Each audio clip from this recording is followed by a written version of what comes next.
Snake.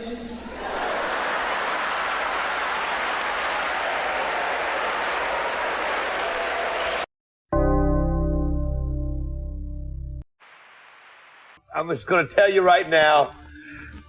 I think the best Beanie Adam ever. Once you realize what all's in it, we're putting on music and Robert and I are gone for us tonight. When something's that good and literally sells itself, that's how hot this is. I'm going to tell you, this deal is so good that I can hardly wait to read the net tomorrow to hear what people have to say about what we did. We have literally, there are 28 Beanie Babies in here when you consider retirements that can literally pay for everything right now. Yes, 94 different Beanie Babies. We're going to give you the $400 Maple Bear free in this package. Look at that. We're going to give you the $400 Maple Bear free. You are going to get, guaranteed, do you know now? Glory's in here. Wait till, and again, we haven't even gotten started yet, folks. Here's the deal. Are you ready?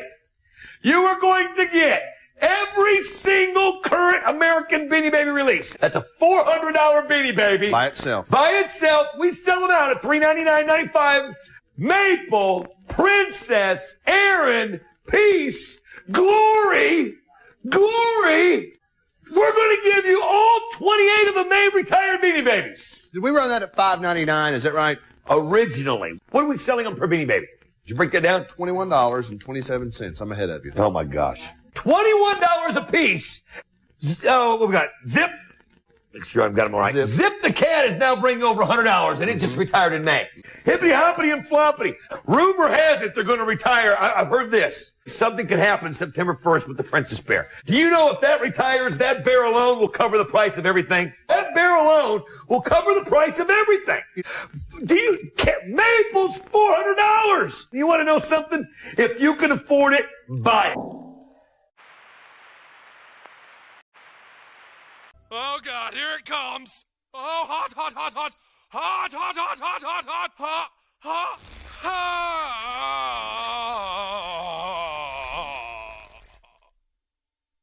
Mr. Marsh, we apologize, and if it's okay with you, we would like to present you your long overdue trophy.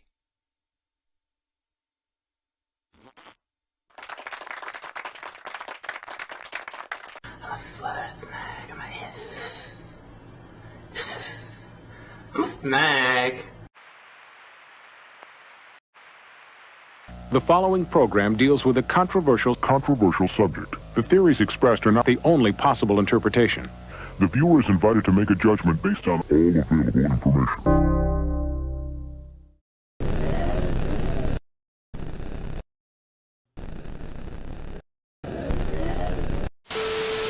Real fucking high on drugs.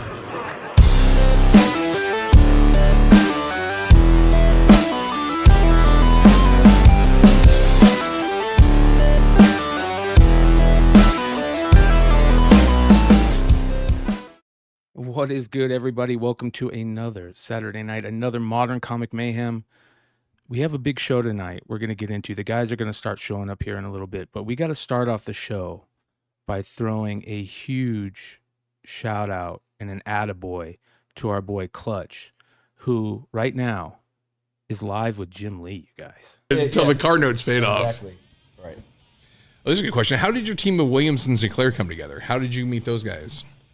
I met Scott through Wills Portasio. I met Wills because he was the inker on my first Marvel book on Alpha Flight. He was the regular inker on the book, and so when I signed on board to do a fill-in issue, I got Wills, and then I called him up all excited, like, hey, I'm going to work together, and he'd been in the business already, so he was like a little jaded, but he was still very nice, and like kind of listened to me ramble, you know. I was just so excited. And then we hit it off, and he said, hey, you should come to San Diego Comic-Con. He'd lived in San Diego, and he was friends with Scott. They grew up in Hawaii together and then moved to San Diego together. And so I basically roomed with them at San Diego Comic-Con. And back then, that's what you did. Like, we shared a room together. We'd go to the convention. This is crazy, at dude. The U.S. Grant or the convention center. It wasn't the one downtown by the bay. And you would take commissions for $15 pop, fill up the list, do as many as you can there, take the rest home to the hotel, and we would just pop the door open. The three of us would just sit there drawing commissions, just talking it up. Fans would come in and out, hang out. They knew there was a fan group from Hawaii that they knew that like 6 or 7. This is crazy. He's drawing hang out. Joker. I'm gonna go buy some KFC. I'm gonna turn this down a little bit, you guys, and we're just gonna talk about it for a second. So he's drawing Joker. He's doing a Joker sketch, which is super cool. That was the Comic-Con experience. There were no parties at night, and there was that I knew of. and, there wasn't a lot to do in general. And this is crazy. I can't believe this, dude. Clutch is doing such a good job. I didn't start going to Comic-Con until I think '98 was my first year. And even then, it was big, but it wasn't what it is now. Like you could still Clutch is killing it. They told a story on here earlier that was funny as hell that we're definitely gonna have to clip the Clutch because it was hilarious. Are they even selling anything? Yeah, they did. Oh, $2,600 this sketch went for. What else did they sell? Let's see what else. They got any things coming up? Did they just do that one sketch for sale for a? Yeah.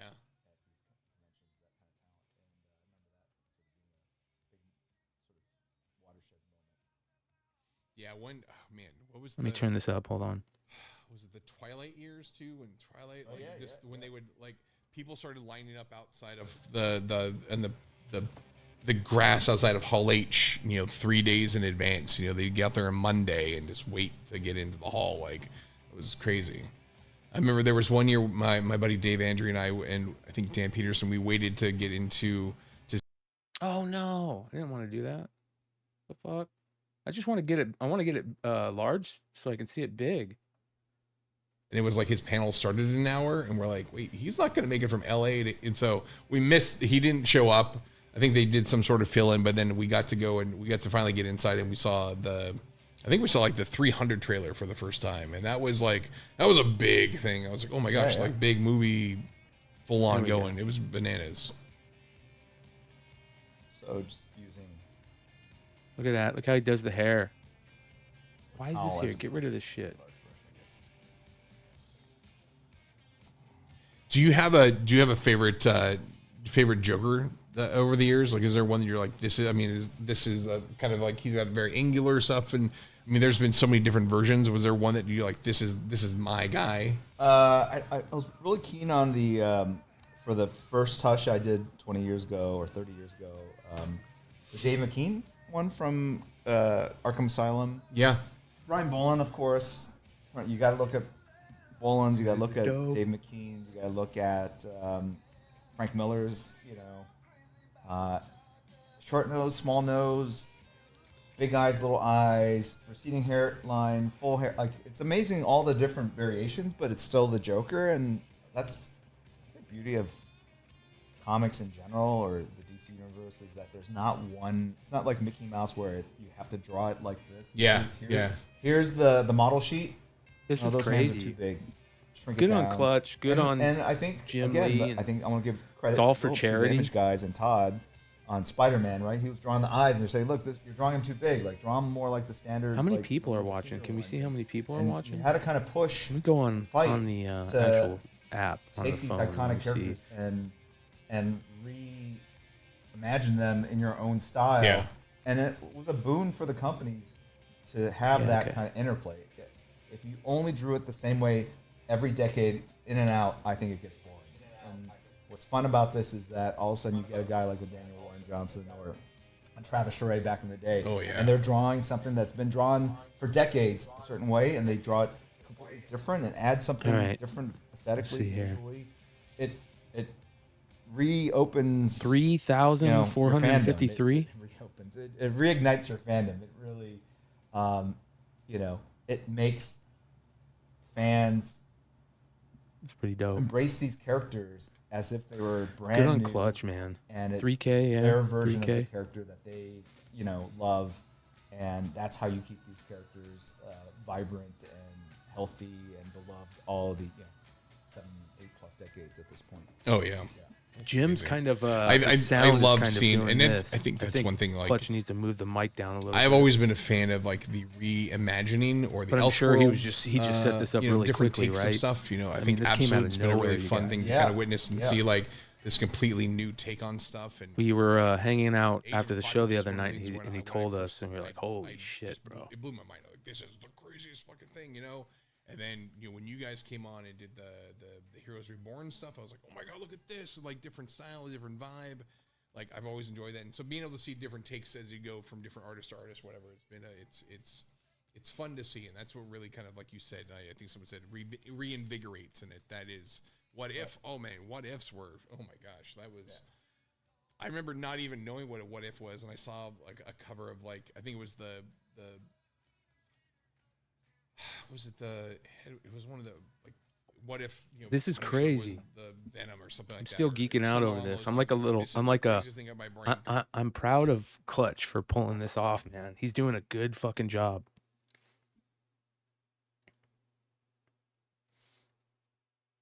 This is very interesting. There's people asking questions in the chat. That's cool. It's cool that he's seeing that shit. All right, let me turn this back up. About what he listens to, definitely Billy Joel. And it's like late 80s Billy Joel for sure. Yeah. What's the one? I didn't start the fire. Oh yeah. Whatever that song. That's a Joker song, right? And he did start the fire, guys. Yeah, that's right. He did. Right. And he would literally be saying, I didn't start the fire. You got a match in his hand, right? Like, that's funny. Have you been to any Dodger games recently? I have. I went to the Mets Dodgers. I went to the Padres down in San Diego. Went one time there. And then I went to one of the games at Dodger Stadium. Have you seen Shohei pitch yet? No. Ooh. No. That week he pitched I think Monday. Yeah. And but he only pitched for an inning. So yeah, I mean, so it was, prices were. What up, everybody? We're kind of geeking out on Clutch here. But I had bought tickets for Tuesday. This is crazy. So for those of you guys that are just jumping in, this is Big Clutch on his eBay Live. They did a Jim. They're doing a special Jim Lee charity auction. And they just auctioned off this sketch for $2,600.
Oh, sorry, you guys. It is me. Dave Roberts used to be a Padre, and Adrian Gonzalez was great also session, a by the Padre. way. I apologize, you guys. It was a great session.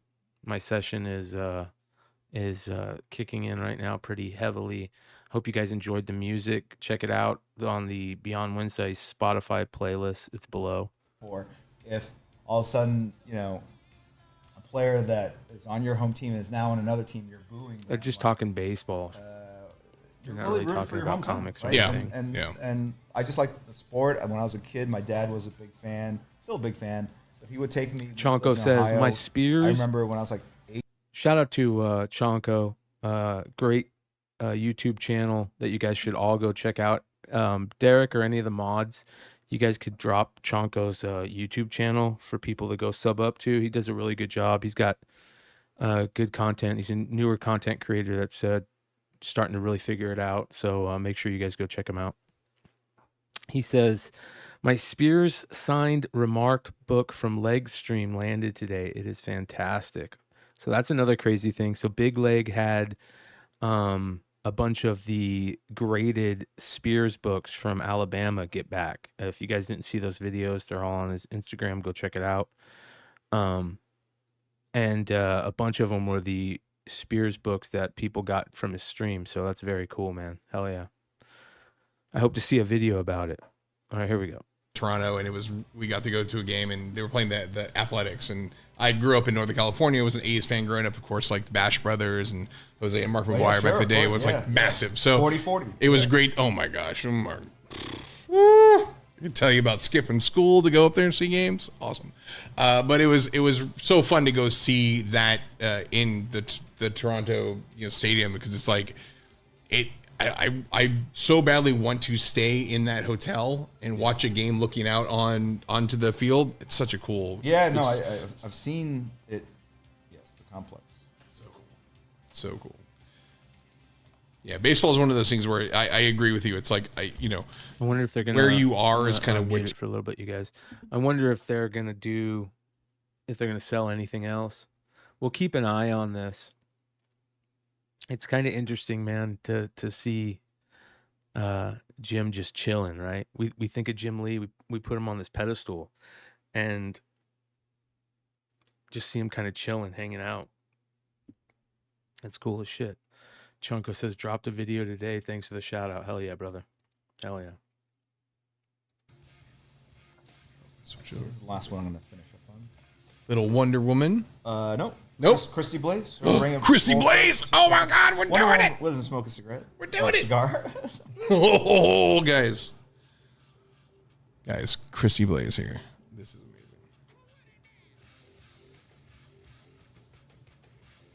Well, I don't know what Christy Blaze is. I love comic book names. I'm out Christy on that Blaze. Smokes a cigar. One. My name is Edward Nigma. Oh my gosh. Oh my gosh. I am known as the Riddler. Like, come on. Victor Freeze. I am the script. It's just like, wow, how coincidental. It's beautiful. Yeah, someone hit up Chris. I'll text Chris. Let's see if I think I have Chris on here. Switch cameras. Can you switch the cam? Why are they saying switch cams? Oh, they want to see them talking, maybe? Is that why they're saying switch cams? Justin says, I got to meet Jim Lee briefly once in Baltimore. Super nice. Yeah, that's dope. That's really dope. All right. Okay, so a lot of stuff to talk about tonight. Let me figure this stuff out real quick here. Oh, look, he's doing another. Is this another sketch? Look, he just finished that sketch and now he's doing another. Okay, hold on here. We got to check this out.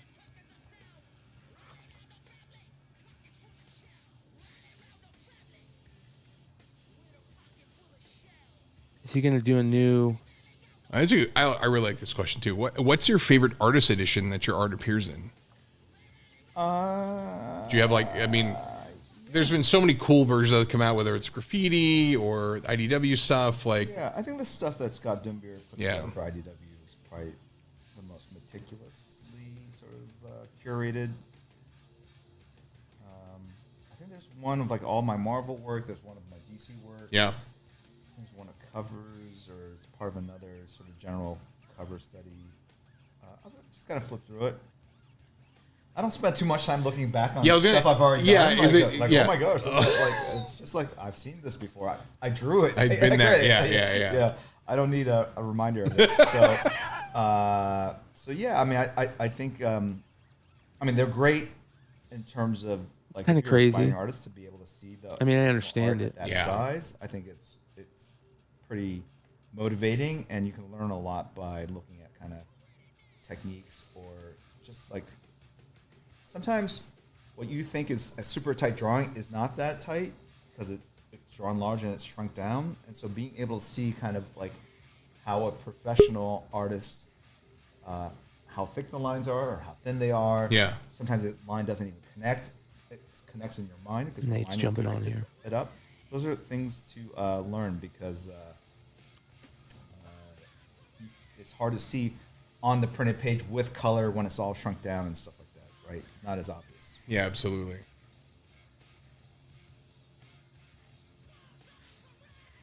Yeah, I think Scott has done some of the actual best ones, and I have a ton of graffiti ones too. Bob, what Bob and those guys did over there too for years were great too. Like I love them all. It's pretty cool, man, for sure. In my storage right now, it just I've just got stacks of all the his internet's all the editions, and you're just all like, right. oh my gosh, when you find them and you get the right one, you're like, oh, I'm just gonna sit here. We're just gonna keep it running, and we'll go check in on it every once in a while. I think this is super cool. All right, here we go. There's some interesting stuff going on in the world of comics, ladies and gentlemen. There's some really interesting drama stuff going on. Okay, there is some stuff that went down in Heroes Con between some creators, which is very interesting. We'll get into that. There was a guy that was arrested at a con for stealing Pokemon that is like becoming viral. So there's a lot of interesting stuff. A couple other things that we're getting into, including, what up, brother? Hey, change your mic. All right. And then, hey, can you hear me? I can. I was listening to Clutch and Jim. Change your mic, dude. Change it? Yeah. Change it to your mic. So, all right, let me turn this off for a second, you guys. And then once he gets back in, all right, I think that's good. You good? All right, better. Fucking A, hell yeah. All right, dude, that's crazy, right? Isn't that nuts? You know what I really wanted to ask? Hey, Jim, do you remember doing a Transformers 67 for my friend Nate and drawing Megatron on there? Because he can't do that many Transformers. Yeah, I mean, honestly, he probably does so many of everything, but yeah, it's incredible, like how these guys draw, like him and J. Scott Campbell, the stuff he's doing with like ASM #6, like they make it look so easy. Yeah. Bro, you got your Rattler in. It's right here, buddy. Oh my right God, here. Look at this, you guys. I'm gonna show you guys something. So this is so cool. So everybody, I don't know if everybody, but a lot of people got their HasLab Rattlers in. I saw Clutch got his. I think Clutch may have gotten his the day before I got mine. Epic. How you doing, Bubba? And then you ended up getting a couple of them, right? Yeah. So I pre-sold all of them. So a lot of the guys I grew up with, kind of Bryan, similar, growing up, like we all had the Rattler. So I let a lot of guys I grew up with know that the Rattler's coming out in the HasLab and showing them, and they couldn't believe how good it looked. And I told them, buy more than one. I was like, it'll let you buy 5. And the guys who aren't familiar with it, I'm like, at least buy 2, because more than likely, if you sell the first one, it'll cover most of the price for the second one. So I dumped all mine. I was like, and sell them before they come out. So you put like $4.99.99 and $50 shipping. Like I dumped all mine up with those prices probably 2 months ago before it came out, and they were $300. And you sold them all, huh? Yeah. Nice. Did it pay for it? Yeah. Oh yeah. I mean, wow. So mine was $300, and then I sold the other 4 at base, $500 a piece or so. And dude, that's awesome. Yeah. Look how good that the HasLab Rattlers, that's an easy one. Like the next one with the Snowcat, I don't know how well that one's going to do. I don't think the Rattler, the Hovercraft, there are a few things that, GIG people, they love. The Rattler is an easy one. Wild Weasel. And he looks awesome. Dude, the Baroness figure, it's so good. Have you kitted it out yet with everything? Yeah.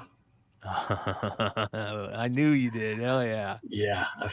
So I busted out Wild Weasel last night. I didn't break out the Baroness or the other Trooper because I'm like, I know I've got some other Cobra Troopers in the back, and I'm like, I like that Baroness, but I do need to break her out because it's the one. I don't know if you remember the second series. It has like they modeled her after the Revenge of Cobra series. Okay. So it's really good. And so I will tell you, because I was going to say a friend of mine wants me to list this on eBay, and I was like, I'm not going to do yours. I'm like, I did all mine. And I was like, now the way eBay's set up, it's just different. And he goes, dude, just sell mine for me. I'll just ship it. I'm like, I'm not going to do that. And I thought about it, I'm like, because I know he loves Wild Weasel, but I'm like, he probably doesn't care about the Baroness figure. I was like, if Bryan wants that figure, I could probably be like, hey, send me the Baroness figure. I'll sell yours for you, and then I'll give Bryan the Baroness figure. Because when you see it with the helmet that she has on it, like wow. Oh, dude, it's pretty tight. It's by far the best Baroness figure they've done for Classified.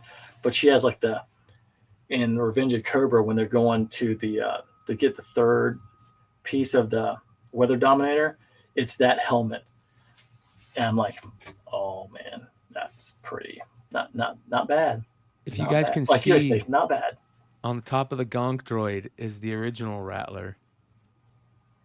Look how good that looks. Look how good just the outside of the ship looks with all the different parts and, you want me to grab it? Dude, yeah, hell yeah, I want to see it. Hell yeah. Goddamn right I want to see this thing, man. Oh no, did it just, oh my God, look at this thing. Hold on here. So you gotta like the wings go straight up. So let's take it.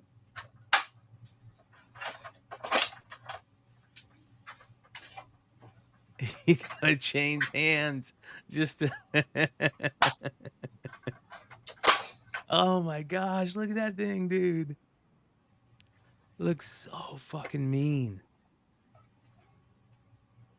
Damn. And then when you press, there's a button right here in the back behind the gunner. You press it once, the LEDs light up.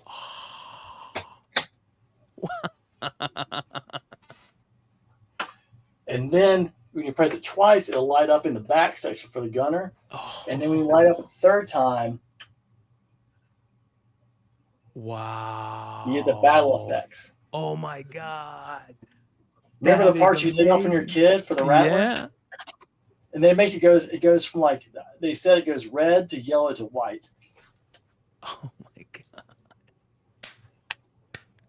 Dude, that is amazing. That is so freaking good. It's great, man. And then like just the back effects.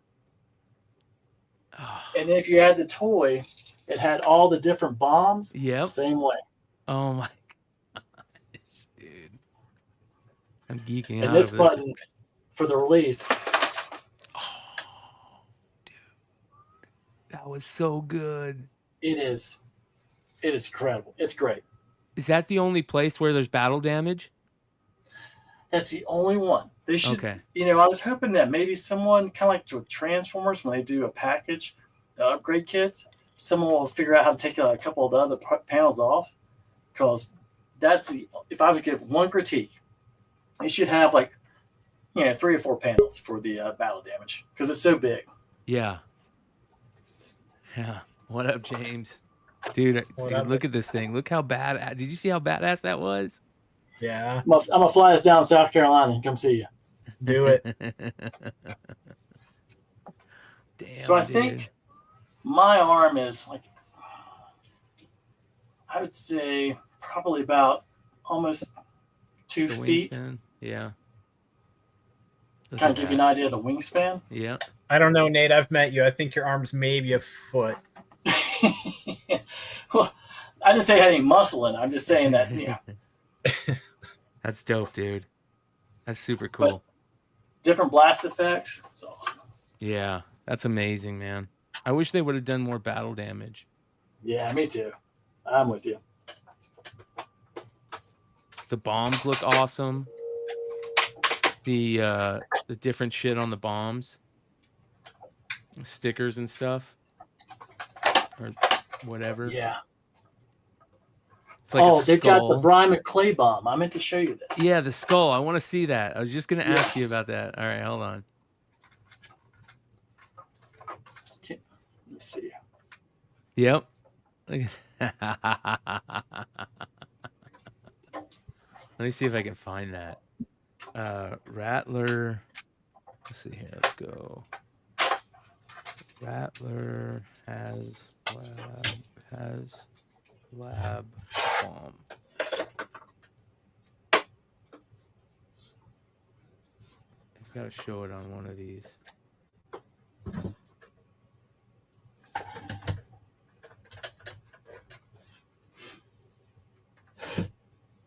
Anyways, that's fucking cool, man. That's good shit. I couldn't find it. I was looking for the bomb. It's honestly, sorry. One of the funnest part is the additional stickers they put in there, because they have one of the Baroness on that bomb, and they have one of a Cobra Commander riding the bomb, and they just have like a lot of random stickers, so you can decorate your Rattler however you want, and so it's a lot of fun just kind of seeing all the different ones they come up with. Look at this. He just did is that a Robin sketch next to Invincible? What is that? Look at that. He's doing damn Jim Lee and damn Big Clutch. Isn't this cool? I was having a hell of a live sell until he went live with Jim Lee. Mm-hmm. I'm like, 17 people went down to like 4 people. I'm like, what just happened? Oh, okay, no, this is a special Jim Lee cover that he did that he's signing and they're selling. It does look like Robin, though. Yeah. Yeah. Almost like he did did he do a quick sketch on it or something? Dude, look how fast he signs. These guys all sign fast, right, James? They're just like... Oh, yeah. Somebody was telling me J. Scott Campbell signs super quick. Yeah, I mean, his is just a proper cursive signature, so it doesn't surprise me. And Jim Lee's is kind of squiggly. Look at all these books he's signing.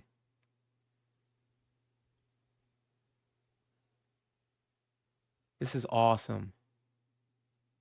I'm really proud of fucking Clutch for doing a good job on this. He's doing a really good job. Let's see what they're saying. Here, I don't know the condition of this one, guys, so forgive me on this one, but it's in pretty decent shape. It's a pretty good looking book. But we'll run this Invincible 51 for you guys. So is this all going to We got charity? some Marvel stuff, we got some DC stuff, and so we'll just keep this rolling, guys, as Jim takes off to go do his stuff. And we'll hang out here. We'll auction some of these things off, and we'll have them also for the weekend too. I'll be doing more shows this week, and so we'll be hanging out, guys. And these will come with COAs. They're not going to be the Jim Sig's down here at the bottom. Let's move this up here. I got my keyboard in the mix. Jim Sig right down here. Got some silver and some golds and stuff. So there you go. That's fucking cool as hell, man. Clutch is the man. He is. He is. I think I was talking about him the other night on I can't remember what show it was. It might have been my eBay Live. And he is one of the guys where no matter who I bring him up to in the industry, they're like, "Oh yeah, that he's a solid dude. He's a good guy. Yeah. That's a solid guy. Oh, I owe him a favor," or something like that. It's really fucking interesting stuff. Did you guys see? Oh, where did Nate go? Did you see the? I was just gonna ask. Where's Hood? I needed Hood to be here for this. The J. Scott Campbell shit.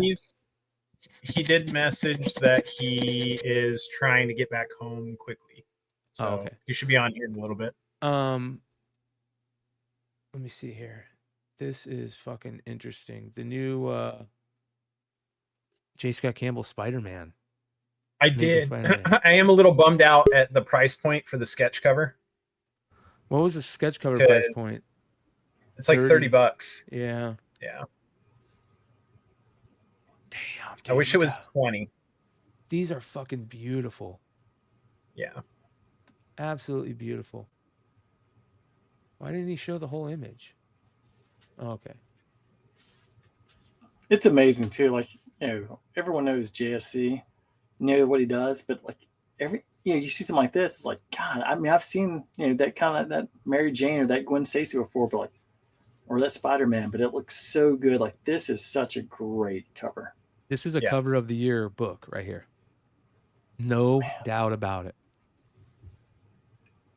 The Marvel 25th anniversary variant, or Marvel 25th, the Marvel 25th anniversary border is one of the greatest things in comics ever, period. I'm cool with any book that has it on there. You know what would have been cool? If he would have put like Care Bears, Alf, like some of the most random stuff from that year, the hard books to find, like Smurfs. Yeah. Just little like or if that would have been like a little bit of a variant, like a 125, and you have some of the not Spider-Man characters, but like those kind of otter characters, because man, those books they're hard to get. Do you think he drew each one of these, or are these just his old images that he's used? I've seen the older ones, but I don't think so, because those don't look. Imagine any one of those full figured. They don't look like his complete work. You know what I mean? It looks like he dumbed it down for the border. You guys would pass on this? Are you guys kidding me? There's a couple of people crowd. that said they would pass on this. Oh my God. Don't let Hood in, because Hood will start just like dropping F-bombs on people. Look, and the sketches, dude, the sketches he is doing are so freaking amazing with that 25th anniversary border. They look so good. Like, oh, I saw this, and this is why I think about Jim Lee. The way they make it look is, oh my God, how it's not fair. They're so good. I'm with you, James. I'm a little bummed that it's $30 because I would buy like 10 of those. Exactly. Well, 20 is the right price. You're right. I wish. So here's what I wish. I wish he would have done 20. I wish he would have sold them in packs, right? For people that do go to a lot of cons. And I wish, and I know this is counterintuitive, I wish he'd done like just a print to order on them. On the blanks. I wish he would just done a print to order for like a week or 2 weeks. Shout out to Eggplant Comics. He says, I love it, but I passed due to price point. Hey, man, I don't hate that at all. I'm with you. I mean, I don't really buy many new comics anymore. And it's because of price point. They're just too expensive. It's just, I got better things to spend money on. His price isn't, I don't feel like it's that horrible, but it's just enough that you have to think about it. You know what I mean? Yeah. If it was a little less for like the set, if you had the set and they were like, hey, they're 20 a piece, or if you buy the set, if it was just a little, like if it was like $15 or $20 less for the set, I think it'd be a no-brainer. But I think it's almost $100 for the unsigned. I think his signed wasn't too much. It was like $10 more for signatures, which I feel like maybe that's not too bad. That might be where the deal is just getting the pre-signed ones. But look how he does hold his pencil. He holds his pencil weird. You notice that? Yeah.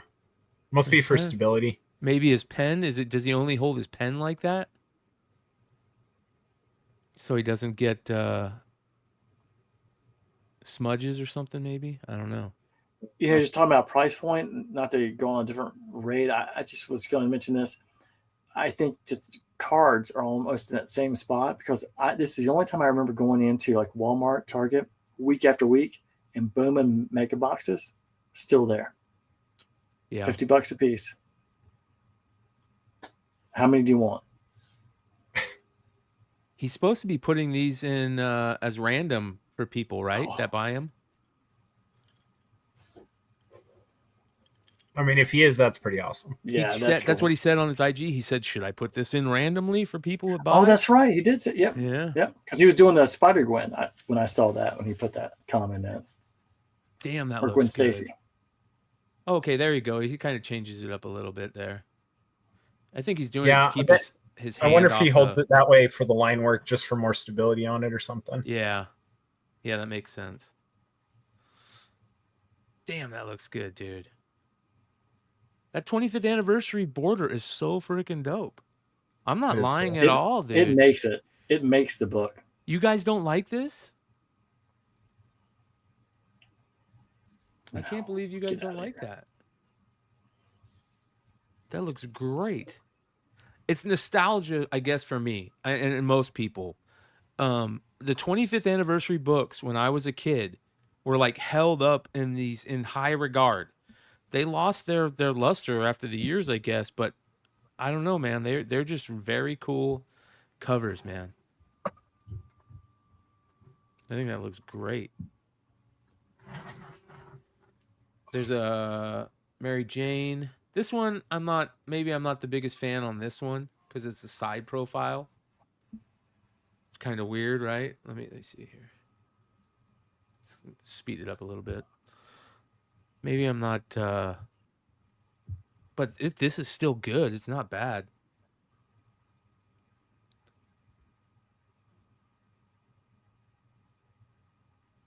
With his talent, maybe we have been holding our pencils wrong. I can't draw like him. That's a great comment, Solo Wookie. That's fair. That's a great fucking comment. Holy shit. Shout out to Solo Wookie. We need more Solo Wookie. All right, hold on. My freaking phone, my screen won't work. It's got to like warm up to work. I was watching the Hot 10 this morning. I saw you say that. Yeah. I was like, yeah, this is okay. It's how many do you think he's gonna do of this? Does he do any more, or is this it? Can't be but a handful. Yeah. Like the main characters, like say it was 5: MJ, Gwen Stacy, Spider-Man, Aunt May finally having a heart attack, dying. Yeah, that's dope. I like that. Any homages that they do of that, I collect. I got all the there's ones that are really hot right now. The not Rick and Morty. What's the other cartoon that everybody goes crazy for? Chat will jump on it in a second. I got a bunch of those ones too. 1986, the Marvel 25th. There we go. Okay, who remembers these from 1986? The Marvel 25th anniversary border covers. And you guys remember these? Pretty memorable if you were of a certain age. Bro, that fucking background music hits. Listen to that. Okay, who remembers these from 1986? The Marvel 25th anniversary border covers. And you guys remember these? Pretty memorable if you were of a certain age. I certainly was. These were all done portrait style. Very distinctive covers. They all had this matching border that had all of the iconic Marvel heroes. There was quite a few of them. Here's Wolverine. And this was just a small sampling of the ones you could get back in 1986. There was many, as I recall, too many to count. Very nostalgic. I know, right? Is that all of them? I gotta ask you, is J. Scott Campbell a big bowler? I mean, look at that outfit. He looks like Bill Murray from Kingpin, except he doesn't have a rubber hand. Hey, as I recall, too many to count. Very nostalgic when I look at the strike. Finally, I'm above the law. The big earn can sleep with anybody. What do I care? I'm rich. Bring back those girls. Oh my God, dude. Totally. So I wanted to do my own version of one of these border covers for quite a while. Finally, I'm unveiling it now. This is my tribute to that iconic Marvel 25th anniversary border cover. And this right here I'm holding is the sketch blank cover, where you can draw your own images onto this cover. Dude, what a smart idea. What a good fucking idea. I can't believe somebody hasn't. I mean, they've done blanks of these before, but to do like your own artist one, gives you the reason to do it again. Do you think we're going to see like an Art Adams one of these?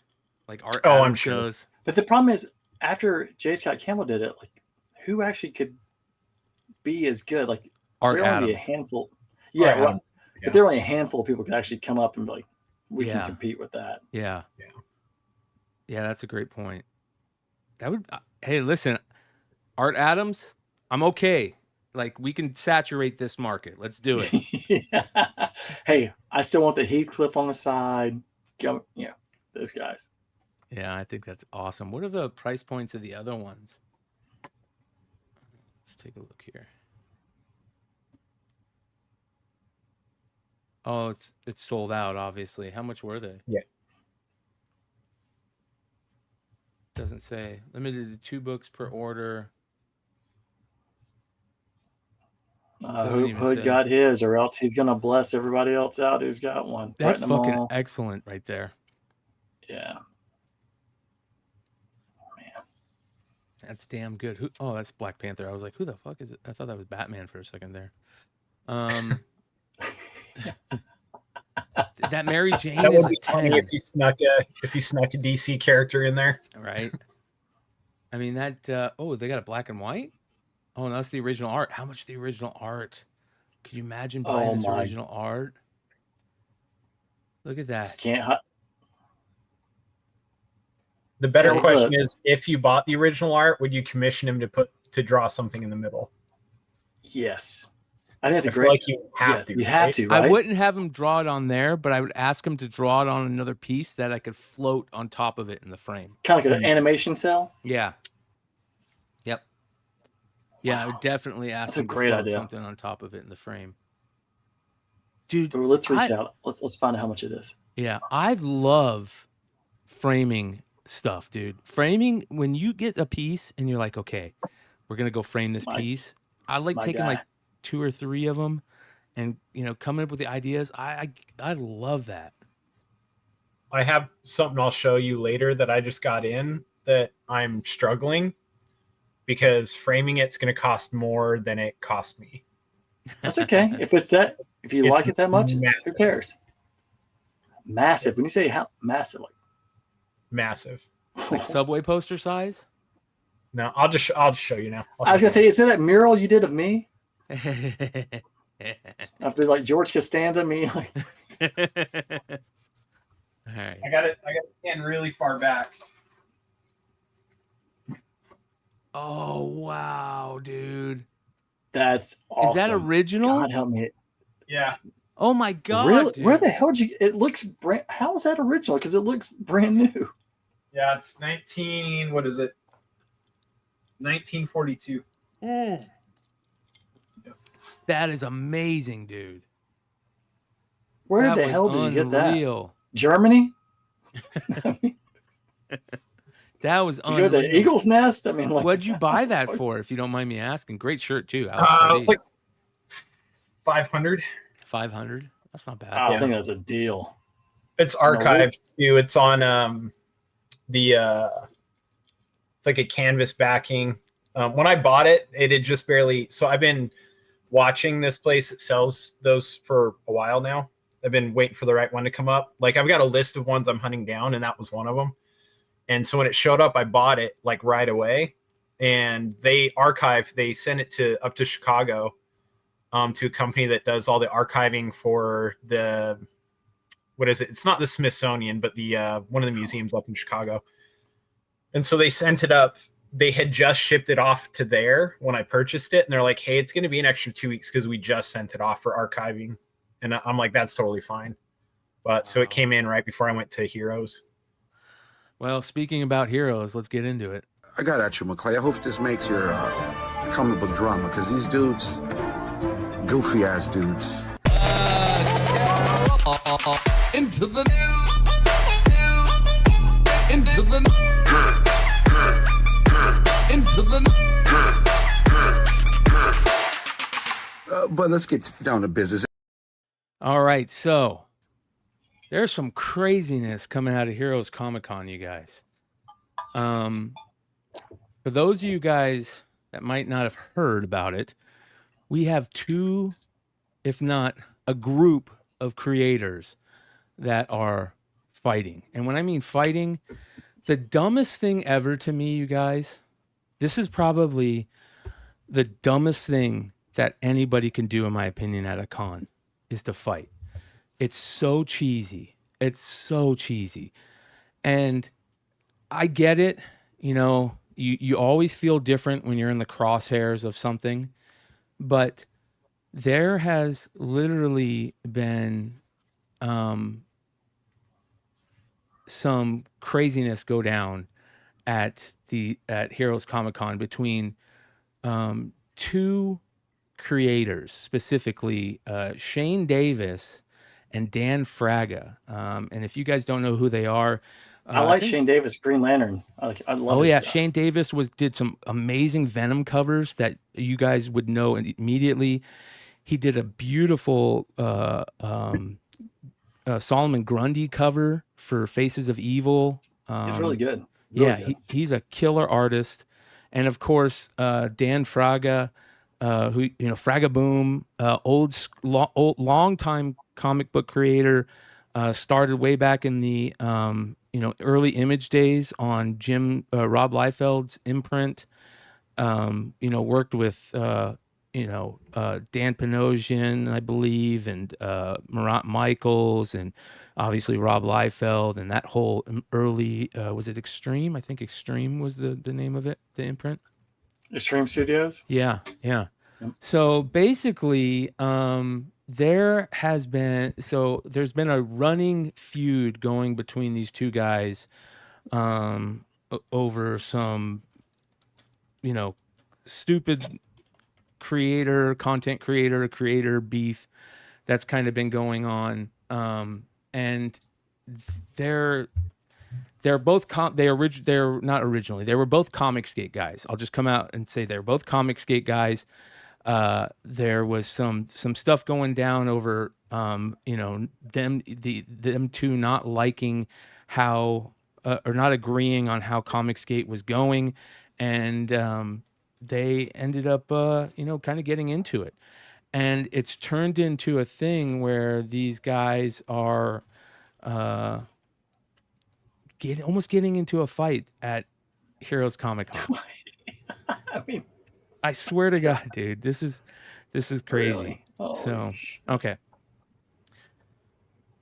So, Micus Miller, who is another comic creator who's, in my opinion, quite a bit of a douchebag, to be honest. And he seems like he's always getting caught up in bullshit.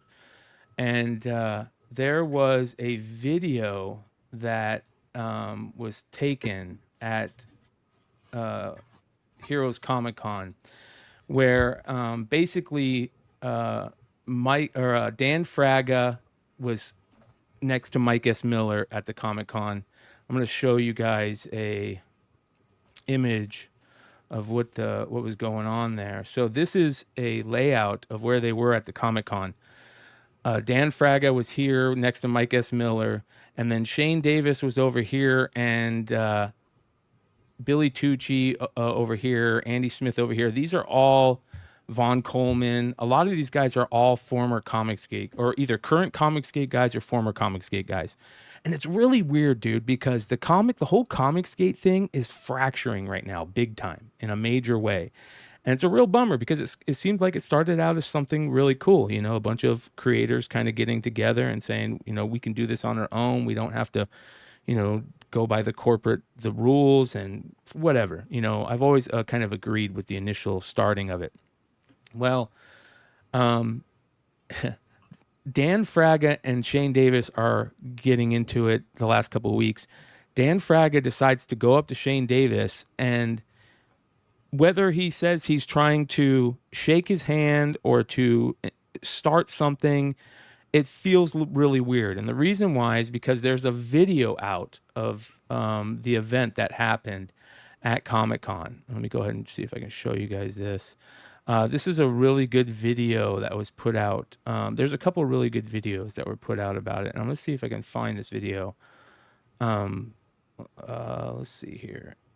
Basically where Mike S. Miller, there we go.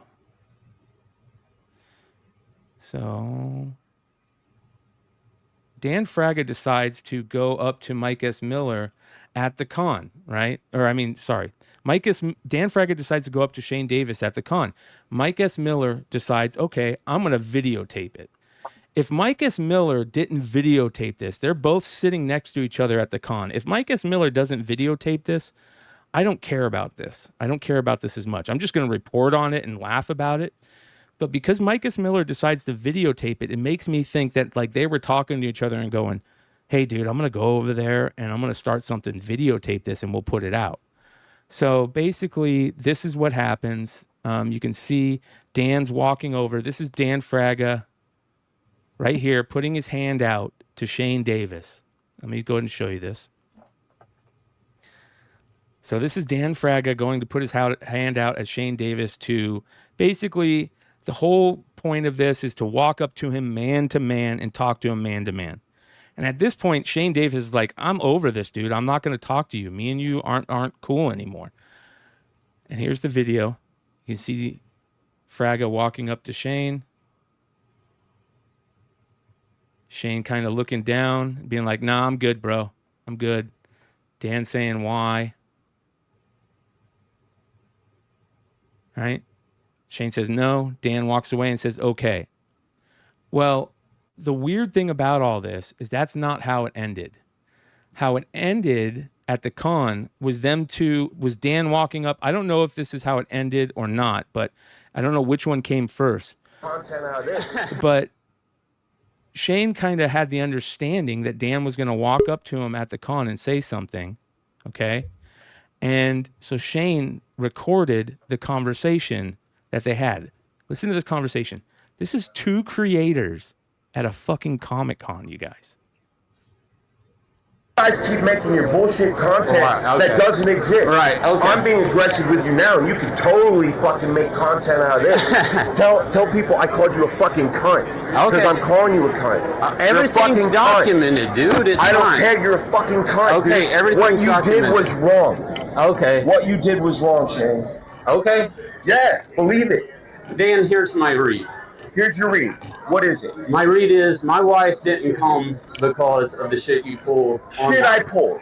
What shit online. did I pull? About, I'm going to see you at a con. Okay, and then so you my wife saw me doesn't be even very come. peaceful in SC. She doesn't come to these cons. No, whatever. Don't Okay. talk about your wife. You actually Dude, disrespect your wife every night with your screams, guy. Okay, well, anyways, you see all these books here? They're beautiful. Yeah, and I and keep whose telling names you. are on them?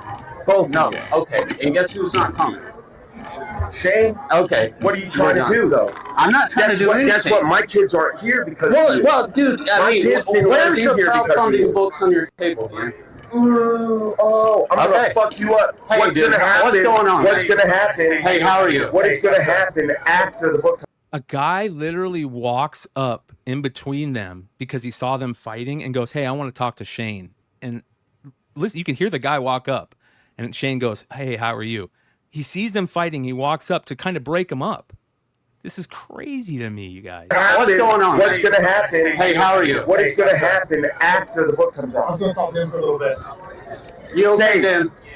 No, I'm not saved. You can stand right there, Dan. You can stand right You did there. some terrible stuff last night. Fuck you. Is that crazy or what, you guys? Did you, the only one part I caught was when the book comes out. What book is he talking about? So here's a big problem that's going on in the world of indie comic creators, Comicsgate, that whole kind of tentpole of comicdom, right? We're all under a huge tent in comics world. It's actually kind of tiny in the scheme of things, but for us, it's a Sounds huge like tent, Waco right now, right? So under their tentpole, a lot of those guys have crowdfunded books that they haven't put out in years. Dan Fraga supposedly did a $250K crowdfunding book that he hasn't put out in like 3 years. Ethan Van Sciver hasn't put out a book in like almost 3 years that he's done, I think, like, I don't know, close to $1 million on. Some of these guys haven't put out books that they've crowdfunded. And just like in our world, in our comic drama world of comic content creators, guys take shots at each other. You know what I mean? And they're taking shots at each other for not putting books out. That's what Shane is saying. Shane is basically saying, you see all these books on my table? These are all books that I've put out. I'm a comic creator that crowdfunds books, that actually gets books done. What, do you have any books on your table? That was the shot he was taking at Dan. It was very I heard interesting. that part. Like, where are the books on your table? Yeah. Yeah, dude. So this shit is crazy. You know, I'm not going to break it down too much. I just started kind of keying into it over the past couple days. I got to be honest. I'm not huge into as big into Comicsgate like crew as I used to be. I'm just so busy doing content that I don't watch as much of their content anymore. But I've always thought that this Mike S. Miller guy was fucking schemy, weird, petty type dude. So him taking the video of Fraga walking up to Shane almost felt like those two guys were saying to each other, You know what's hey, coming. Yeah, like, hey, I'm gonna go say something to Shane. I'm gonna act like I want to shake his hand and see what happens, or this and that. He knows Shane's doesn't want to see him, doesn't want, like, you know what I mean? I could be wrong about It's that. like having a buddy in high school, like, hey, I'm gonna go like push this guy. Like, you got my back. And here's the thing, dude. You're I trying like to start stuff. I mean, that's the whole thing. I love Dan Fraga's his creator-owned work. I just got done buying a bunch of that early book he did on Image, where he had Art Adams do some of the covers. I love old school Dan Fraga stuff, right? I love the new shit he does. I love watching his content. He'll always be drawing on his content. He'll be drawing and doing these amazing sketches. If you follow his Twitter, he's always putting up artwork by other artists, like, so you can tell he's a collector. He's quote unquote one of us, and I respect the shit out of that. So it's just weird to see two content creators that you like fighting. That is the weird thing. From a collector standpoint, or a consumer standpoint, or a person who would back one of their crowdfunding efforts, it's weird to see these two guys fighting. It's weird to see at any time when you see two professionals, businessmen fighting at a con anywhere. But I get behind it. you. What? It's my uncle. Oh yeah. What up, Unc? Ryan was saying that. I was just like, man, honestly, it could be a great book that you could draw. Like, you start getting like these comics kit guys that go after one another. Hey, we got the cover of this guy going after this guy. Like, This is one of the things that Dan said on his Twitter. He said, "Let me get this straight. I go to shake your hand, you refuse. I leave, claim I was upset in your face and stomped off upset. Someone counters with video proof of your lie and then claim that you were set up. Then I get upset about your lies and you record that," because obviously Dan didn't know he recorded their last interaction. Slick, very slick. I expect no less from you and your ilk. These threads on Twitter, if you just read some of the comments on them, they are absolutely wild to read. And we forget that creators, they're like us. They're just like us. That's all they are. They're just guys that they're exactly like they're us. businessmen, especially when you get on your own business. Like, yeah. But I mean, honestly, when I heard that, I was like, man, this sounds just like what Yi and James used to do with me. Like, once a show ends. Yeah. GT Key, there was no video. It was just a blue screen. It was just the audio, not the video that was released. So we're basically taking bets on the next fight at the next con. I don't know which the next con they're going to be at. Is that what we're announcing here? Hey, that's what we're find out announcing the here, odds right? at SDCC. Yeah. So, like, yeah. I don't know, man.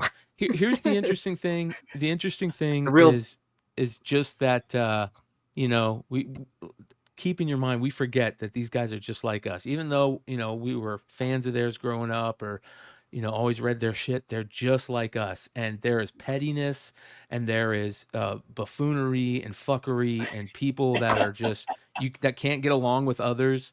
That's one of the weirdest things to me, is that there's always some type of archetype personality out there that just can't get along with other people. They were never in a band or on a football team or part of a team, or his name is Red Hood. We all love him. I hope he's watching right now. He'll jump on that motherfucker. Yeah. All right. So I got some more stuff for us to talk about. Some more interesting stuff on the artist front. Did you guys see Tyler Kirkman's homage for that the Romita Senior, Romita Junior Spider-Man cover? Did you guys see that? I did see it. I did not. Remember this cover? Oh man! Wow. Yeah, you remember that? It's been a long time. Look at the difference. What do you think the difference is in those two? Well, I was about to say, the way the rain hits, like, it splatters more, it seems like, on this. Yeah, but they're pretty similar, right? I don't want to talk about colors, but there's a city in the background on that one. Yeah, the city. Look at the pose, though. Even the coloring. He's stronger. He's bigger. Is he bigger? It looks like he's got bigger back, bigger arm, or forearms. So that's the original right there. Mm-hmm. Spider-Man number 43. It's a great cover. So what you're telling me is corporate wants to find for you to He's find a Jose difference. Canseco now. And this is that what we're looking at? And this is a new book coming out. It's a retailer exclusive, done by Tyler Kirkham. And Tyler Kirkham's taken a bunch of shots online because other artists are being like, this is bullshit. This is going too far. Like, if you're going to homage a cover, it's got to be different. And even though it is different, I see it's different, like you guys. He looks bigger. There's the thing in the background. But that's pretty fucking close, man. If it was in a black outfit, it'd help. Or something like that. See, he moved 10 degrees to the right. It's the difference, right? Like, this is, let me see. Yeah, it's close, man. And I like Tyler Kirkham a lot. I think he's really good. Oh yeah, he's amazing. I mean, he did say a long time ago, he's like, I won't do homages. And he started doing homages, I don't know, 2-3 years ago or so. I won't do them until they make a lot of money. Yeah, and I feel like he's fallen down that rabbit hole at this point. It's hard not to. I mean, just with the way everything does with the chromes and like Spanish variants, all that kind of stuff. But yeah, that one's pretty. James, you got a smile on your face. What do you think about this? I mean, listen, like, are we not going to talk about, what is it? Amazing Spider-Man. Which one is it? The ASM 300 homages and like. Oh yeah. Oh, I mean, it's like they all, outside of a couple, they're all like you could probably acetate cover one with the other and they'd be identical. So yeah, that's fair. I don't know. I think it's a little maybe a little nitpicky. You know what it is? Because no one does this cover because everyone does ASM 300. You're right. Look at this. This is the overlay. This is the overlay, dude. I think James got a point there. Like, lay those ASM 300s on each other. I mean, fuck. Even a little boo-boo one from Heroes. Yeah. It's still the same thing. I mean, he could have put his own spin on it, but is an homage. I mean, an homage is basically a copy anyways at this point. So I don't really... I get in the spirit of an homage what it's supposed to be, but like if it's not close enough, right? If it's not close enough to plagiarism, it's not really an homage. But if it's too close, we're calling it plagiarism. Is this like, one like a chrome? Because there's differences. Different? It's not the same. There is differences. So I don't know. I don't get it. It's a nothing burger for me. Well, I think it's one thing to like replicate and copy exactly versus like what a homage is. Like I would say like something that like Rogue Sun is doing. They're making homages to all these different to all the different X-Men covers. But if you line them up, it wouldn't make sense, right? Yeah. I mean, because it's obviously different characters and all that, blah blah blah. But it's still you can still see what they're referencing. Yeah, I guess the point I'm making is like we're stuck on whether it's an homage, or people are stuck on whether it's an homage or plagiarism because the pose is the same. But look at ASM 300. Look at all the homages. The pose. Oh yeah, because they always draw the foot like kicking out like that. Yeah, I mean like an ASM 300. The says pose here on is June 20th. So I guess another artist or colorist, Jose Villaruba, put on his social medias and tried to call out Clover Press for using a plagiarized Tyler Kirkham cover. He wrote on Facebook that Clover Press had used the same image Kirkham and De La Cruz plagiarized from the classic Romita Sr. cover, I Colored, is being used to promote his art book. It says here, let's talk about the difference between the homage and plagiarism. The image in the center is the great example of an homage. So he's saying this is an homage, this is plagiarism. Homage, plagiarism. That's what he's saying. So he says, the image in the center is a great example of an homage. As I've mentioned before, Romita Jr. revisited this earlier cover. The original was penciled by him, inked by his father, and colored by me. For his Amazing Spider-Man 43 cover, the new version was inked by Scott Hanna and colored by Dan Kemp. Each of them did not try to mimic what was done before. It is clearly inspired by the original, but adds something new. It's not a trace, not a copy. It's a respectful and creative. You would not mistake both images in their penciling, their inking, or their coloring. Now look at the one on the far right. That's Tyler Kirkham variant for Amazing Spider-Man number 26, colored by CC De La Cruz. Not an homage. It's a ripoff, is what he said. Oh. So here we go. More creators getting at it. Can I say one thing about Tyler Kirkham? If you've ever reached out to him on Instagram, like he responds.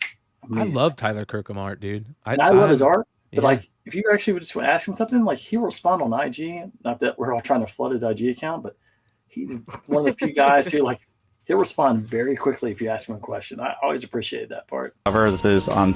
Sorry, hold on here.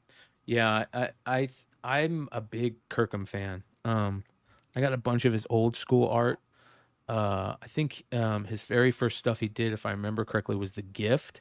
Him and Raven Gregory, which was such a cool comic. I picked it up back when it was coming out because Raven Gregory was here in Phoenix, and it was like a local guy putting out his own published stuff, and it ended up getting picked up by Image. So I'm a huge fan of Kirkham's art. I just think that the homage stuff is getting to a point where, I'm asking the question: is the homage stuff getting to a point where retailers maybe might start asking not to homage stuff? Here's the problem with that. From what I hear, homages sell more than anything else. Yeah. They do because there's completionists, right, that want all of them. But personally, as a retailer, and granted, we've done a few, like Hive has done a few, I don't like them. I don't like homages. But I'm a firm believer, and this is why I've gotten along so well with a lot of artists. Like, I pick an artist, when I do an exclusive, I pick an artist based on if I think that their natural ability and talent can produce the best cover of the subject matter. And if I've picked them for that, and I'm recognizing that they're the expert in that, and that's why I'm picking them, I just let them do whatever in the hell they want at that point. So like, I don't know. There's not enough of that. There's too much of retailers stepping in and saying, hey, I want you to do it like this and make it look like this cover and do it like that. But in my opinion, if you want a cover to look like another cover, hire the artist that did the other cover. That's my thoughts on it. But now you can't announce your homage for next week. Yeah, well, yeah, that's true. Yeah. Have you guys been paying attention to the Topps Chrome Marvel stuff that's been coming out? Yeah. So yeah, I've got a question about that. Have you seen how people are doing breaks on that? Mm-mm. It is crazy. Like because it's obvious a bunch of people that don't know anything about Marvel, they're literally doing it by letter. So the letter of the character's name is like the card set so you can buy all the A's, you can buy all the B's. I was like, are you serious? Like, what am I looking at here? So like, this is a break. I went to the shop the other day and Chap's like, hey, I was watching someone break the Marvel Chrome cards. And I was like, yeah, I saw those. Because he's like, did you buy any? I'm like, no, I like them. I think they're really good looking cards. But I'm like, the price is outrageous. Yeah. And I was like, have you seen the autographs? He was like, exactly. He's like, someone pulled a triple auto and it says Black Panther, Spider-Man, and Nova. And Chaz was like, well, who signed it? And they're like, Black Panther. No. He's like, was it the writer? Was it the artist? Was it the dumbest shit. Actor? Nope. And he does, no. And the guy does, it's Spider-Man. He does, there's no fucking Spider-Man. This is the dumbest shit I've ever seen. Did you see how much it sold for? $336 for this, you guys. It's insane. And it's signed by some intern sitting at Topps or whatever. Yeah. But this isn't the first time this has happened either. This has happened for Mickey Mouse, Buzz Lightyear, and like all those like super fractor autos go for stupid money. Like they're a real person or some shit like that. Yeah, like Tim Allen signed that shit or something like that. And it's like, if you're Marvel Chrome, like the price they're charging for this, and you had a triple auto, and say it's Iron Man, and say you had like the one person who drew it at some point, someone who wrote it, three artists, you had someone who was in and one a of the creator, movies. a writer. Like Something, yeah, but like 3 people who are actually involved in it. Look at Billy at Economics and Comics. He says clean cigs though. Yeah, that is There's true. no way those are actual ink on card SIGs though. Those are printed. Those are stickers, and someone like drew it on there or whatever. No, they're printed. And people are paying You think they're printed? a lot of money for this shit. Like, Bro, if I got this, people I'd are- be pissed. I would fucking be so mad. I'd be like, I just pulled a triple auto, and they fake people. Oh my god, I'd be so fucking mad, dude. Give me Hey, like look, a 1 it's of numbered. 5 or a 10 or gold or something like that. Of like They Venom would or have- But it's Spider-Man. numbered. But it's number Anything. 2, so that means there's more than 25, obviously, and so there's a 1 of 1, of out of 5, out of 10, all the way up to 99 or whatever And it they goes up to. look good because like you get some of the ones that look like the original Marvel series from like was it 89, 90, and like the Spider-Man of like Be right back. one of the 25s, 50s, like whatever the colors they are. But I'm like, God, I can't believe like this was the idea they went with it, the autographs, and people actually want them. Well, so the original buy-in to the boxes were like the hobby boxes were like what 200, 250. Yeah, like they're that. crazy. And then as soon as it released, it jumped up to like $500 or something like that. Like, and I have no idea what it's selling for now, but I assume it's crazy. I mean, and They sold out over here, and they had like a few blasters, and I was like, "Well, how much were blasters?" And I was like, "I didn't even they made $50, right?" Yeah, and Chaz told me basically one guy came in and basically just started opening everything, and he's like, he got some cool cards, but he kept going nuts over the autograph cards, and Chaz was like, those guys aren't real. What are you doing? Yeah, I don't, but this isn't even the first time they've done Marvel cards like this too, because they had a UK release last year, and those went insane as well, if I'm not mistaken. It would be really cool too if they did something like, remember like the first series, they had the 5 hologram cards. Yeah. If there was something like that with parallel, I don't know, but They with look the beautiful. movie actors, Everything looks beautiful in they this look whole great. entire set. They The look great. Wolverine claw cards, where they're die Yeah. cut, They those look are awesome. sick. Yeah. But listen, Tops, whoever it is, who's the other group, whoever. I just want to say this before we get into Clutch. Tops, Fanatics, if you guys would have had the artist like Jim Lee sign the Psylocke, or whatever, each artist, like you said, Nate, it would have killed. This product would have been perfect, absolutely perfect. Speaking But of Upper Jim Deck's Lee, even done stuff like that before, where they Yeah. had artists like draw out cards where it's like 1 of 1 if they're autos. They've done like what they cut up like comics before and put it into cards. Like you could get a panel from an AF-15 or whatever. The problem is they don't know Clutch, and Clutch knows Jim Lee. I mean, like, if they would just talk to him, they could solve the whole issue.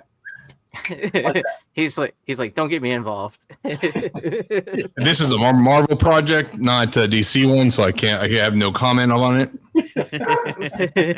Sorry. He's like, I signed an NDA yesterday. Yeah. Yeah, seriously. Yeah. So, okay, real quick before we're gonna deep dive into Clutch's stuff. I'm gonna end drama alert before we do it though. There was another thing that I thought was very interesting that happened. I'm not sure what con it happened at, and I don't know if you guys any of you guys happened to see it, but there was a guy that was caught stealing Pokemon cards. Did you guys I see saw this? that video. Oh Yeah, my yeah. god, dude, this is so crazy. Look at this shit. Oh, This is a guy that that was was like a kid. Hold on. Let's see if I can find this. This kid is definitely getting a resisting charge if you haven't seen it. So let you know. So I Oh, told this you guy, guys- I saw this. Yeah, dude. Listen to this. Hold on. Oh, he play it. The guy is like, don't do this. Don't do this. He fights these cops the whole time. This is for Pokemon cards. How old do you think this guy is? Because he got caught stealing, he got confronted, and then he started resisting arrest this entire time. It took like what 4 cops to actually finally pin him down. That's the scene right there. Them carrying him out like that is fucking gold. Yeah, and then it's like two 2 or 3 sets of handcuffs together, right? Just to put Yeah. his arms behind his back. Jesus. And then if you watch like some of the unfiltered videos where it's like the whole thing of him talking and everything, like his glasses dropped to the ground a bunch of times. Like, look at all the cards. Where was this? Just curious. I mean, it was this in at the Pasadena. card show, I think. Was that really out here? Yeah. Yeah, I think it was during the time of Heroes Con that same weekend. That's why I was asking, because I was like, if it was at Heroes or Comic Palooza. I know it's at Comic Palooza, but Heroes. Look at this guy. I want Cartier to do a card of police carrying like a Mewtwo out of a convention like that. Look at this guy's face. You're a great point, James. Great, that would be good. Cartier hit that up. Shout out to Piggy Spanks in the thing. Look at this. Look at this cop's face as they're arresting this guy. Idiot. He's like, "What the fuck am I doing here?" No, he was so like, this guy's not wearing deodorant. That's everyone at the con. Yeah. Shout out to the great curator. Oh man, that's crazy. I think I saw one video where they were going through all of the stuff that he had stolen, and it's How much all was like it? it's like all small things too. Like, because one retailer is going through, this is mine, this is mine, this is mine. Wow, and they were going through like stacks of cards. Like he had like a bunch of like cards that were top loaded. I love how great they did a Tops Now 101. That's awesome. Did they have a piece of a Pokemon card? Just to let you know, if you buy a Tops Now card in 2021 and they don't fulfill it, you may get your refund 4.5 years later. That's so crazy. Right? And they may sub you some store credit instead of just giving you a full 50 refund. bucks. $50. Was that how much the buy-in was? The buy-in was 100 for that Correa when he's looking at his watch when he hit the home run. Yeah. And it took you 4 years to say no. Took me 4 years to finally get hey, we're not going to fulfill that order. The good part was I bought a 1-99 for 70 about 2 years ago. For cheaper than what you paid it for the right. Yeah. Wait, so did they refund you the original amount and then give you store credit on top of that? That's what they said they're going to do. So we've got till July 11th. We'll find out. Okay. You know what you should have done? You should have just asked for one of their mystery boxes that they give out. Well, I'm still waiting for my Francisco Lindor, where he hit the 3-run shot against the Phillies and NLDS that put the Mets into the championship series. And they're putting part of the glove and it's autographed. And they only did like 99 of those. So that's sick. Yeah. Well, I've got 4 years, so let's find out. Is that a Tops Now one too? Yes. Oh my god, you didn't learn the first time, did you? So I want to give a big shout out to Nate's wife, who is gotten really big. Shout out to Anna, who's gotten really big into the Labubu craze. And Labubu has made it to comic book drama alert, ladies and gentlemen. Did you guys see this? Can you guys see this? So this lady got this Labubu. Watch what falls out of this box, okay? See it? That's Mono. Original. What'd you say? It's mysterious. Cái gì vậy? Cái con gì kìa? What's that, rice? No, babe, what is that? Con gì? Oh. Cockroaches. Oh, Baby cockroaches, dude. Baby cockroaches. It's the whole fucking doll was squirming with baby cockroaches, dude. No, the whole thing? Watch. Like, I'm not going to That's show the whole crazy. thing, but I imagine if they Yeah, fall you might out. as well. Oh, look, he's trying to kill him. Don't tell me all those dark areas are No, piles it's of roaches. fur. It's fur. Okay. Oh wait. What? Alex is like, nope.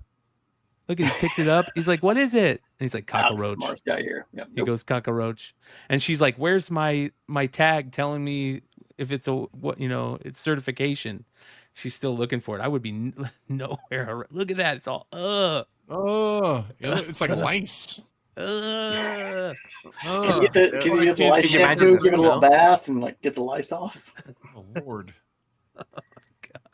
Yeah, we Bryan, can take it out of that plastic bag. Just so you know, the reason I was a little late showing up is because Anna. I wish Joe was on here. Not Red Hood, but my buddy Joe was here before. they were doing inventory. They had like the chases. They were like, no, put it for. They were like, this chase is like, no one can get it. I'm like, all right, put it for 900. I'm like, how much? I'm like, what the hell is going on around here?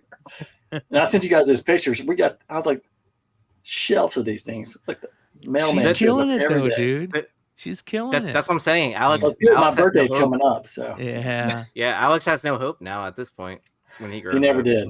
Never did. Yeah, that's true. He's gonna be a collector no matter what. Yeah. Oh no, he didn't make, but he just begged this morning. He's like, "Can we go to the '80s arcade today?" He's like, "All I want to do is play Dig Dug.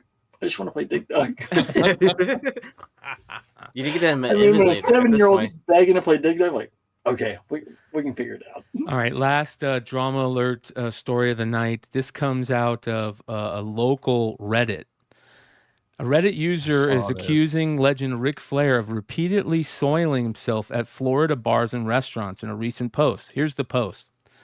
Man has shit himself like 6 times this year, drunk as fuck at bars and other restaurants. He gets thrown out of Water Street places all the time. Anybody in the service industry having to deal with this shit too? Oh no, dude. That is sad as fuck. You can't do that to a horseman. Maybe No. like Lex Luger, but I don't know if you guys remember, but we had Ric Flair, I think, on the Drama Alert a long time ago when he was on Logan Paul's thing, and he made such a fucking fool of himself because he was so wasted. he was hammered. He Remember that one was. guy? It was bad. It was bad. Yeah. I just think of that South Park Rod Stewart. I pooped my pants. I just still remember it was when I was in middle school. My dad would take a commuter plane from Hickory to Charlotte and then fly where he was going. And I remember him telling me when he came back from wherever it wasn't that far, and this is like, if I hadn't, just kind of pulled it out of him, he would have told me. He's like, I was like, well, how was the trip? And I, being a middle school kid, he's like, that guy you like was beside me. I'm like, who? And he's like, the wrestler. I was like, Dusty Rhodes? And he's like, no, the blonde haired guy. I was like, the Nature Boy? He's like, yeah, that's him. He was beside me on the flight home. Wow. And that's my dad's. He's just always just like, and I was like, did you get his autograph? He's like, why would I want his autograph? I mean, that was just him, just deadpan. Like, he's just so, he's like, no. Well, ladies he and looked gentlemen. at me like I was a total idiot. He's like, no. Yeah, sometimes people care about we care about people, and then other people don't care about. It's very crazy. Now, Brian, I do have one thing. Do you remember when I introduced you to Justin when we first met? When we went to the football game. So Justin and I were living in Charlotte, and I'll never forget this. He came running out of the bathroom and came grab me. He's like, man, we got to go. We got to get the hell out of here. I'm like, why? He's like, I'm gonna get my ass kicked. We got to go. And this was 2001. We're at Fox and the Hound on Tryon Street, about a block away from Heroes Con. And we start walking down to Dixie's. I'm like, what the hell happened, man? What's going on? He does, dude, I saw Ric Flair in the bathroom, and I was beside him in the urinal. And I just looked at him, and I went, whoa, as loud as I could right in his face. Oh, my God. And he turned beet red, and he was like, I just ran because the guy looked like he was going to kick my ass. Oh my God. Hey, Clutch, you remember WonderCon last year? Everywhere we went, there was this guy walking around that was dressed up as Ric Flair, just going everywhere, going, whoa. Oh, yeah. Oh, yeah. Yeah. So, anyways, let's end. Well, how's he know? Go ahead, you. I was going to ask, how's he know he wasn't going to do a woo back? I mean, he was getting his face all red, ready to go, right? Yeah. I think you can tell. All right, that was Drama Alert, you guys. Let's let Diamond Dave lead us out. Can you hear me out there? Hey, man, don't be squirting water at me. I'm gonna fuck your girlfriend, pal.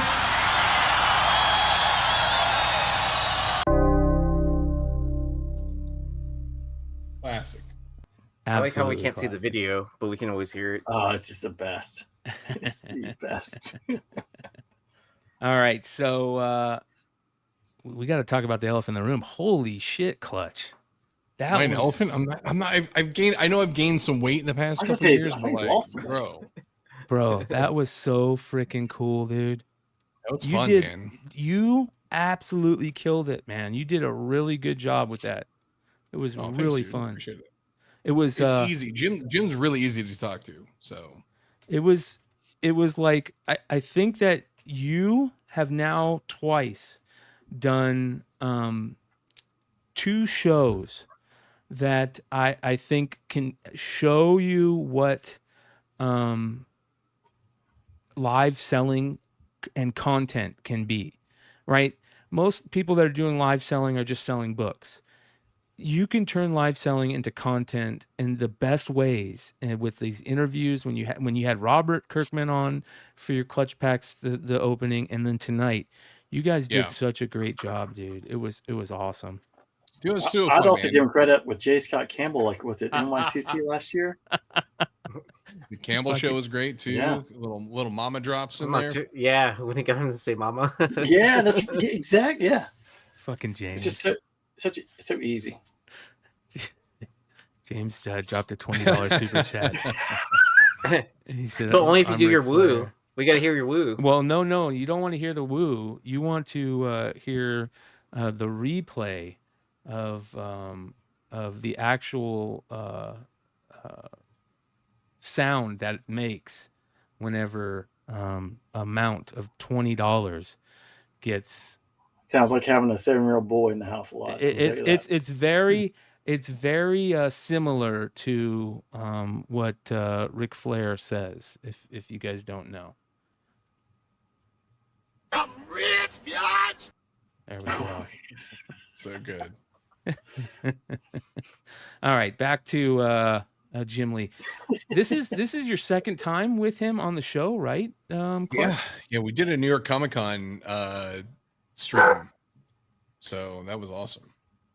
Holy cow, man! I saw New York Comic Con was fun because that was also like he brought a bunch of sketch covers and we had a bunch of signed stuff, and we got to see the company Agoro, who made this like silver Batman cowl, and so we had to we show that off and stuff. It was also like in the middle of the convention center, in the middle of the con itself. We were there, and it was wild. So, how many sketches did he do tonight?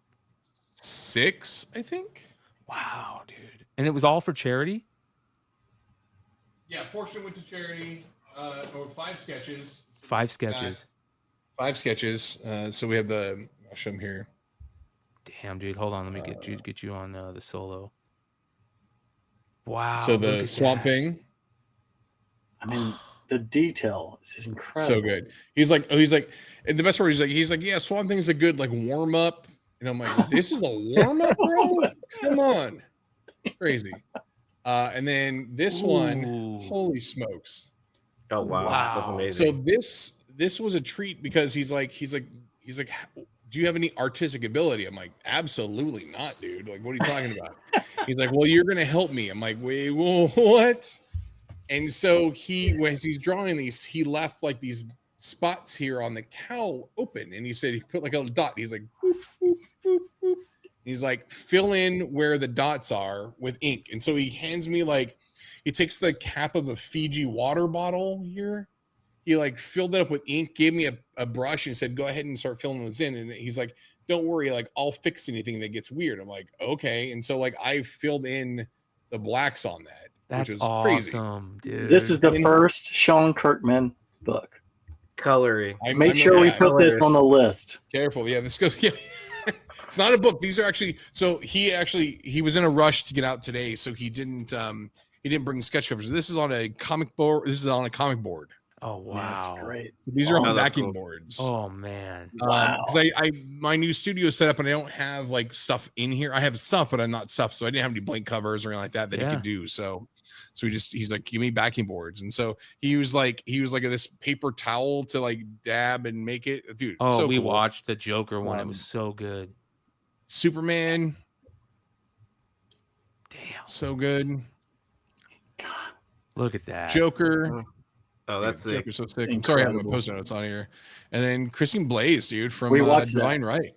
Yeah, that's awesome. I love so old school good, Divine man. Right. Yeah, so killer, dude. That's dope. It's like, this is rad. So Are you afraid now that different artists are going to hit you up to start being their colors? Dude, I mean, you know, look, guys, if you need me, holler. I'll come out. Maybe James and I can collab on a piece. You know, he'll lay down the pencils. I'll drop a couple inks in there. We'll get it done. I was just gonna say I'm starting a new project here pretty quick, so I'll give you a ring. Hell yeah, dude. You know, my rates, I've got very comparable rates. You know, I'm willing to work for trade though. You know, what did you get any really cool books signed? Because I saw there was a stack of books that got signed. Dude, yeah. I mean, so Drew brought over some X-Men 1/1000s from the Drew Vault, which is awesome. The One Comics Vault, if you guys don't know, it's where awesome books go and hide. And then I had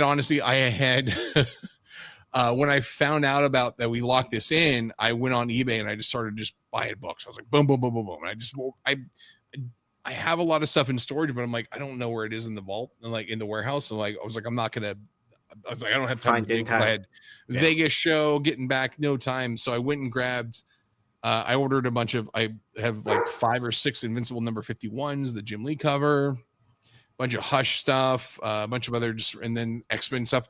I picked up a bunch of stuff, luckily, at the Amazing Vegas show. So shout out to the J Brothers for putting that thing on. Got Otley to sign a couple books there of the Invincibles that I bought at the show. So it was really cool, man. Had a good range of stuff. So, well, yeah, we haven't got to talk to you much about Las Vegas and the Magic show because you were driving with a collection on your way back on Wednesday night. That was no. So yeah, that was after. Yeah, so I did the dude. It was a busy couple days. Yeah, so I did the Vegas. So MagicCon Vegas, which was awesome. A big Final Fantasy show. Final Fantasy cards. I mean, if you guys aren't tapped into it, dude, it is the hottest thing in the card world right now for collectible card games.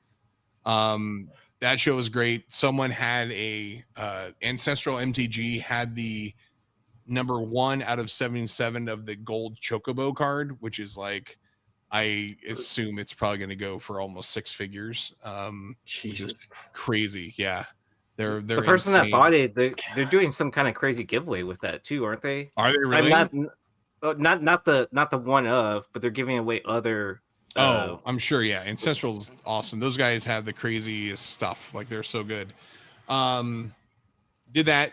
Then on Sunday did the Amazing Arizona show. So met up with Drew and Big Leg, and then Rabbit Comics were out there too. Melissa and Brandon. And saw a bunch of other folks there, which is great. And then, I came back for a day. I went down to Tuesday. Went down and met with Bob from Graffiti Designs and helped him out with some stuff. And then I Wednesday morning, flew up to Sacramento, met up with my buddy Chris Page, who had purchased a G.I. Joe collection from an old coworker of his. Met up with him, picked up the collection, then drove down to Manteca. Met my former boss at the record store I managed back in the late 90s. He was in town from, I think he lives in Austria now. So he was in town and he's like, hey, I've got some comics and a couple Lego things and a couple guitars. And I was like, yeah, dude, I'll take those and sell them for you. But the biggest part was like, he had this like filing cabinet that we had in the record store, which is a record, like you can see that right back there. So that filing cabinet, which is like covered in stickers from like the 80s and 90s, is one that he had in the first record store that he worked at. And then he had it in our record store. And then he's like, would you want this? And I said, absolutely. So now that cabinet is now sitting in the studio here across from me, it's going to get stickered up. So if you guys got stickers for your stuff, I need you to bring some stuff out to San Diego. So if anyone's got stickers, I need to start adding stickers to this filing cabinet that represent the new stage of its life. So holler. Oh, I have a question. What kind of guitars did you end up picking up? I have no clue. Will you send me pictures? I don't know. Yeah, I'll take pictures of them. They're in the warehouse right now, but I don't know what they are. Okay, I'm assuming they're not anything that's good or rare or anything like that. But you never know, dude. Honestly, like some of those, especially in your area, like y'all get a lot of weird like concept instruments that artists try out first before anyone else. Stuff like that. This was from northern. This is from like the armpit of California, a town called Manteca. So I don't think you're going to see much of the good stuff up there. You never know, honestly. I've seen stranger things happen in the world of music. That's a good point. So, good point. Yeah. So send me pictures and I'll tell you what. Like if it's just like whatever, or if it's like, oh I wow, will. that's a gem. Absolutely. Yeah. That's crazy, dude. That was so cool. So, talk a little bit about the Magic Con. How did that go? It was awesome, man. I was out there with my buddy Nick, who's a manager over at Collector's Paradise in Reseda, Winnetka. And we had a great time, man. We played a bunch of games. I've got another group of friends who are all esports guys. They're all in the esports world, so I got to meet up with them and play some stuff, and just had a really good time, man. It was nice to be outside of the comics world for a couple days and just live in a different universe. And you forget too how like awesome. I mean, I've been playing Magic since like Unlimited, so since like '94, and in different ways of being able to kind of like see it in its different stages. It's really fun, man. I love it. Yeah, there was a lot of news. I saw a lot of stuff on social media from it. People, opening up the Final Fantasy stuff and all kinds of craziness. I will admit I pulled nothing good out of any of my packs all weekend long. Even the packs we were playing with on the tournaments.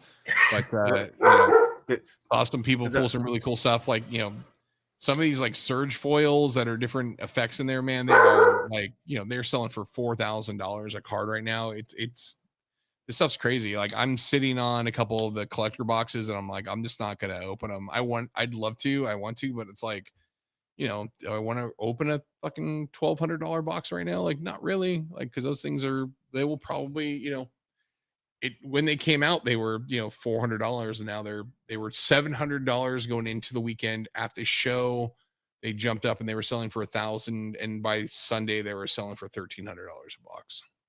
Wow! At the show, and people were buying them. It was crazy. I mean, all you really need is Bryan or me to touch those boxes, and then you can open them. When we are in San Diego, man, we're gonna go to the Walmart or the Target, and we're gonna find some stuff. I promise you.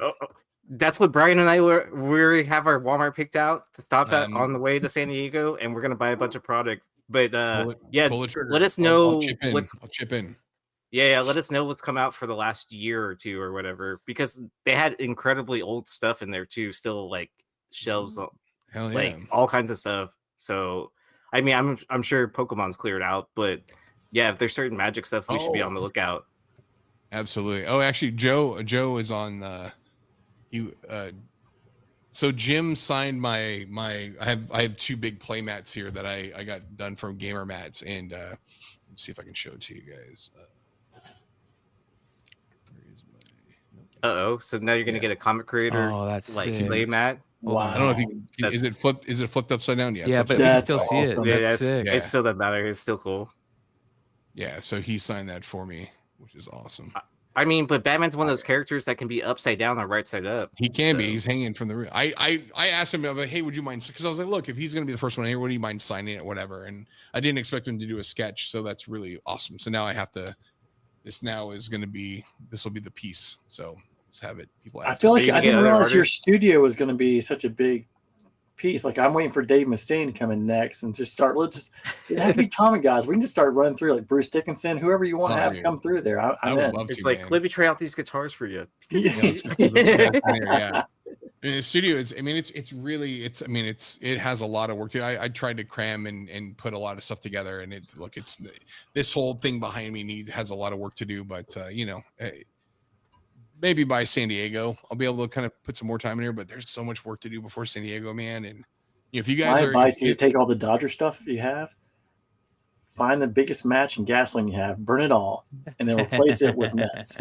I am going to send replace it. Take the bad guys and replace it with the good guys. No idea. How many Otani rookie cards do you want to buy from me? I will buy some.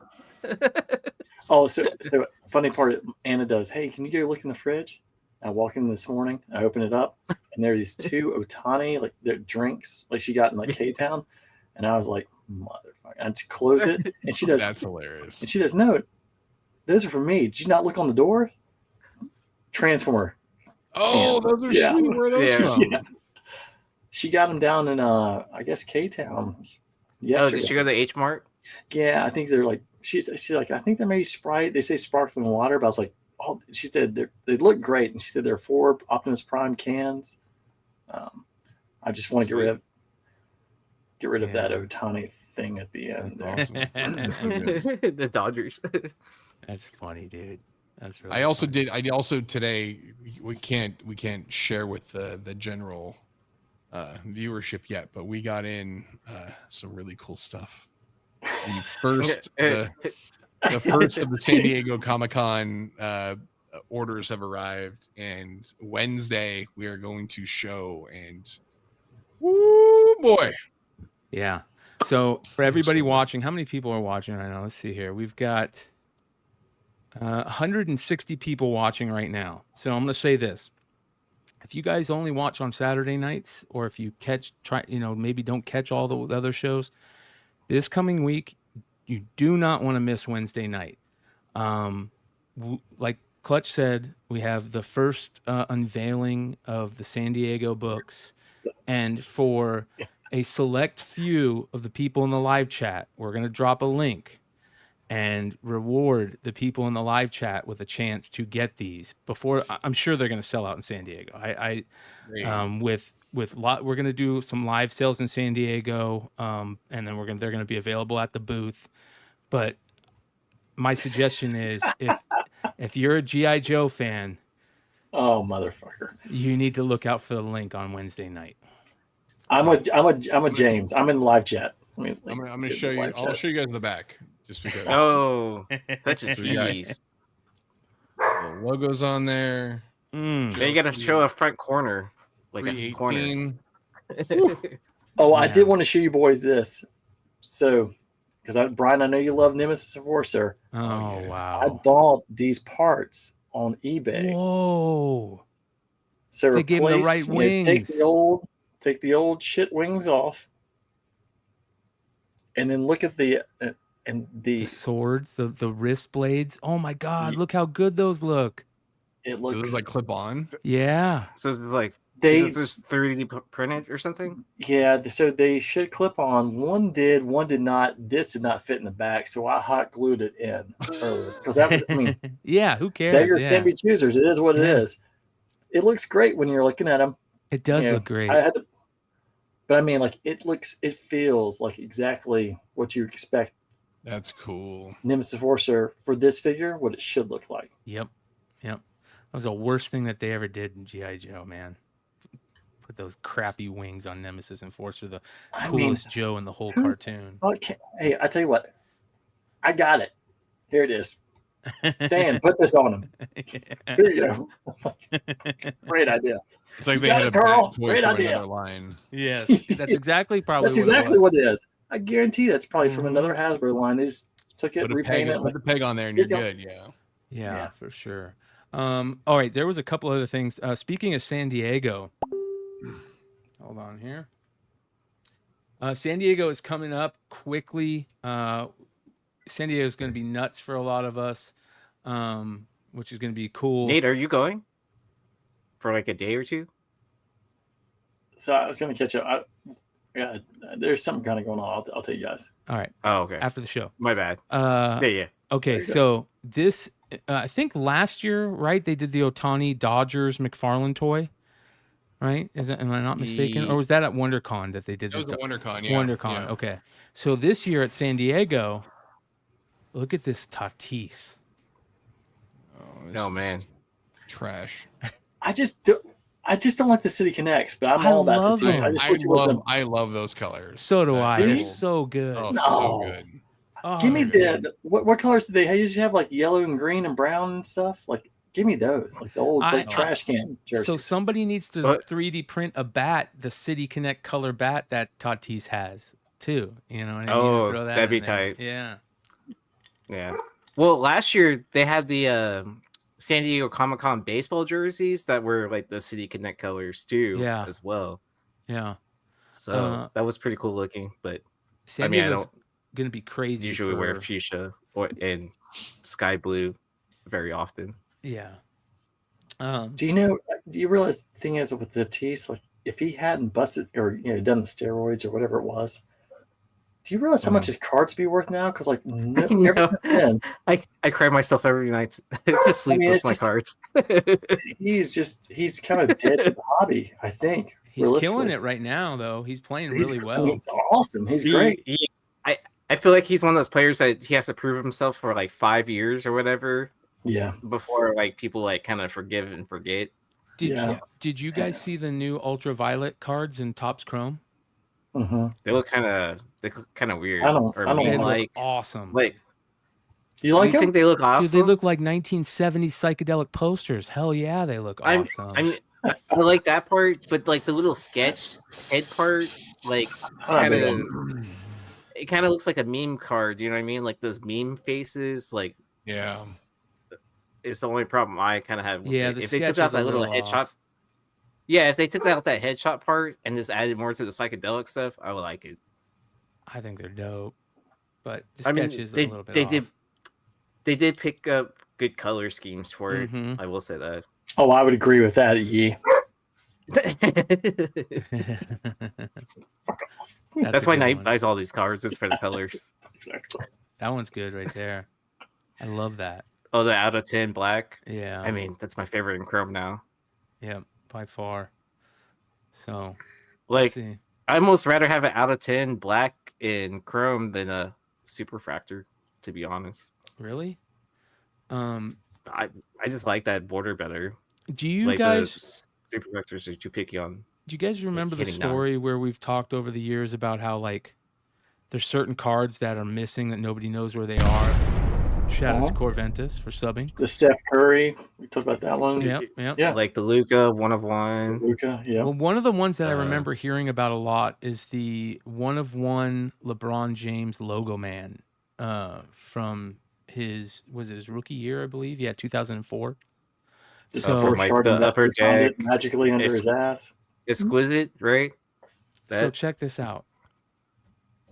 People, this has been under our noses for years and nobody knew it. This is from a Beckett basketball magazine from July of 2004. It says, a $28,000 LeBron. Let's see, $28,000 can buy you a lot of things. A new car, a boat, a down payment on a home, college tuition, a 1/1 LeBron James. Yep, that's what a UD Ultimate Collection patch autograph 1/1 sold for on eBay back in May. Here's the scoop straight from the seller, Jay Avila. I sold the card for $28,000 to a guy in New Jersey. I pulled the card at Webster Sports Cards in Fresno, California. It was a great pull, and I'm happy with what I got for it. Not bad at all. Not bad at all. So this is, I believe, this is Adam Gray. He put out a post. He says, a few weeks ago, a friend of mine sent me this picture about what knocked me out of my chair. Have you ever seen this before? Because I hadn't. It was this image from July 2004 Beckett magazine with the mind-blowing excerpt. Although I trusted my friend, I had to get the magazine in hand to fully believe it. It seems that in May of 2004, the LeBron Ultimate Logo Man RPA parallel was pulled and sold for $28,000. Not the insert, but the parallel, which many consider the best basketball card ever made. I'll give a $28,000 bounty if anyone can help me find the card and get the deal done. That is awesome, you guys. That is so cool. Crazy. Yeah. Right? Like people just a have been- $28,000 bounty just to find, Just to locate find that it, person. yeah. And Yeah, they- that's crazy. I mean, but that's basically just asking the mob to like, sell their card, right? Yeah, totally. Ladies and love- gentlemen, we have a long time, a no-show to Beyond Wednesdays, an old school OG. Ladies and gentlemen, Solo Wookie. Oh, yes. What's up, dude? I haven't seen him since let's Corpus go. Christi. He went to go check out the band. How's it feel to be back in hell? For real, man. Yeah. Yeah, but he moved parallel hells like from Texas to Arizona. It's like equivalent. Yeah, Texas humidity. No thanks. Arizona. No, Change, that's change your mic, Solo. It's echoing. Check your mic settings in the StreamYard. So, yeah, man, that's very interesting with this bounty. But I liked seeing all the things that $28,000 could pay for in 2004. That was pretty interesting. That's exactly the best part about it. Yeah, what does it say? Does it say a home? Yeah, Down payment on a home. College tuition. Like, That's the part that got me. I was like, wow. I was like, maybe. What college? I mean, That's like You could public buy school college. a That's used car. couple of full year. 2 years. College. Yeah, full semester or two semesters. Yeah. Jesus, dude. Let's see if anybody said anything to him. So it says, essentially, now this means that 03 exquisite boxes will be a hell of a lot cheaper. Oh, that's funny. That's a good point. That is hilarious. Oh, dude, anybody sitting on those cases is gonna hate life right now, right? They're gonna absolutely hate it. It's also So- funny, but when was that magazine? That was from like 2004? 2004. So it's been known that it's someone Yeah. has known. Someone's like, I'm not saying a word. Yeah. Oh yeah. 21 years. Meh. See, this is why you forgive and forget. Yeah. God. Shout out to Beast Rec, one of the artists that I've talked about on here for a while. He put out this post. Oh, that's Yeah. fucking incredible. 40th anniversary homage to Atom Bomb. He says he did 4 cards for the official 40th anniversary series, 2 of them collaborations with Billy D. So that's one. And then he did this one right here. Oh, Oh, The Frankenstein. That's good. I've been meaning to ask. How's Alex Pardee announced anything that he's doing for San Diego? That's a great point. We'll have to see. Because I know that's usually one of our first stops at the con. Yeah, let me check. I love that. This is usually one of our first stops. Fucking can't hide money. I just follow around Big What a- Leg and what a- Brian, Look at and this then guy. like I make the decision at the last minute. Big timer. Yeah, it's like, do I spend money here or not? And then like, there's so much stuff there that you're like, it's almost overwhelming. It's like I don't know what to spend my money on. I think it's great. Speaking kind of of that, feel like if you go like just kind of drags everyone on the adventure though. You kind of got it all planned and laid out, didn't they? yeah, you're still echoing, bro. Is it echoing? Yeah. What do you have for when you go to settings and go to audio? What does it say for mic? Yeah, it's on my other. It's on mic. Now, Solo, I don't want you showing off because you got it's like watching somebody play baseball and they got the sunglasses on their head and they're trying to catch the ball. You got the glasses on your head. So if you need to put them on your eyes, don't. It sounds like don't it show switched off for over. friends now. Big timer. A little bit. Yeah. Check. Say check. Check. Yeah. Check. Yeah. All right. So- Yeah, these are because I'm old and grumpy and I shake my I walker. got a feeling we're like the same age. Tell them like, no way, you're so much younger than him. I don't think so, boy. How was speaking of Texas? We did see you. We saw a solo wiki appearance with Yi and Hood at Most Wanted Comics anniversary sale. Was that pretty sweet? So dope. I didn't realize that it was the 4th anniversary, so I got really lucky. I've been on a whirlwind adventure for the last 7 months, rebuilding houses and stuff. So I got super lucky. I happened to be in San Antonio, and then I was able to jump down there and see Red Hood and Yi at the anniversary, not realizing it was the anniversary. I showed up and like the parking lot was packed, and I was like, what's going on? Like, I guess they all knew I was coming, and so we got out and he's, it's the 4th anniversary. Dude, I won a bunch of stuff. I won 2-3 things, and then got to finally meet Yi and Red Hood in person, which was super dope, man. I had a blast. Then I went and saw Yi and watched, like, I don't know,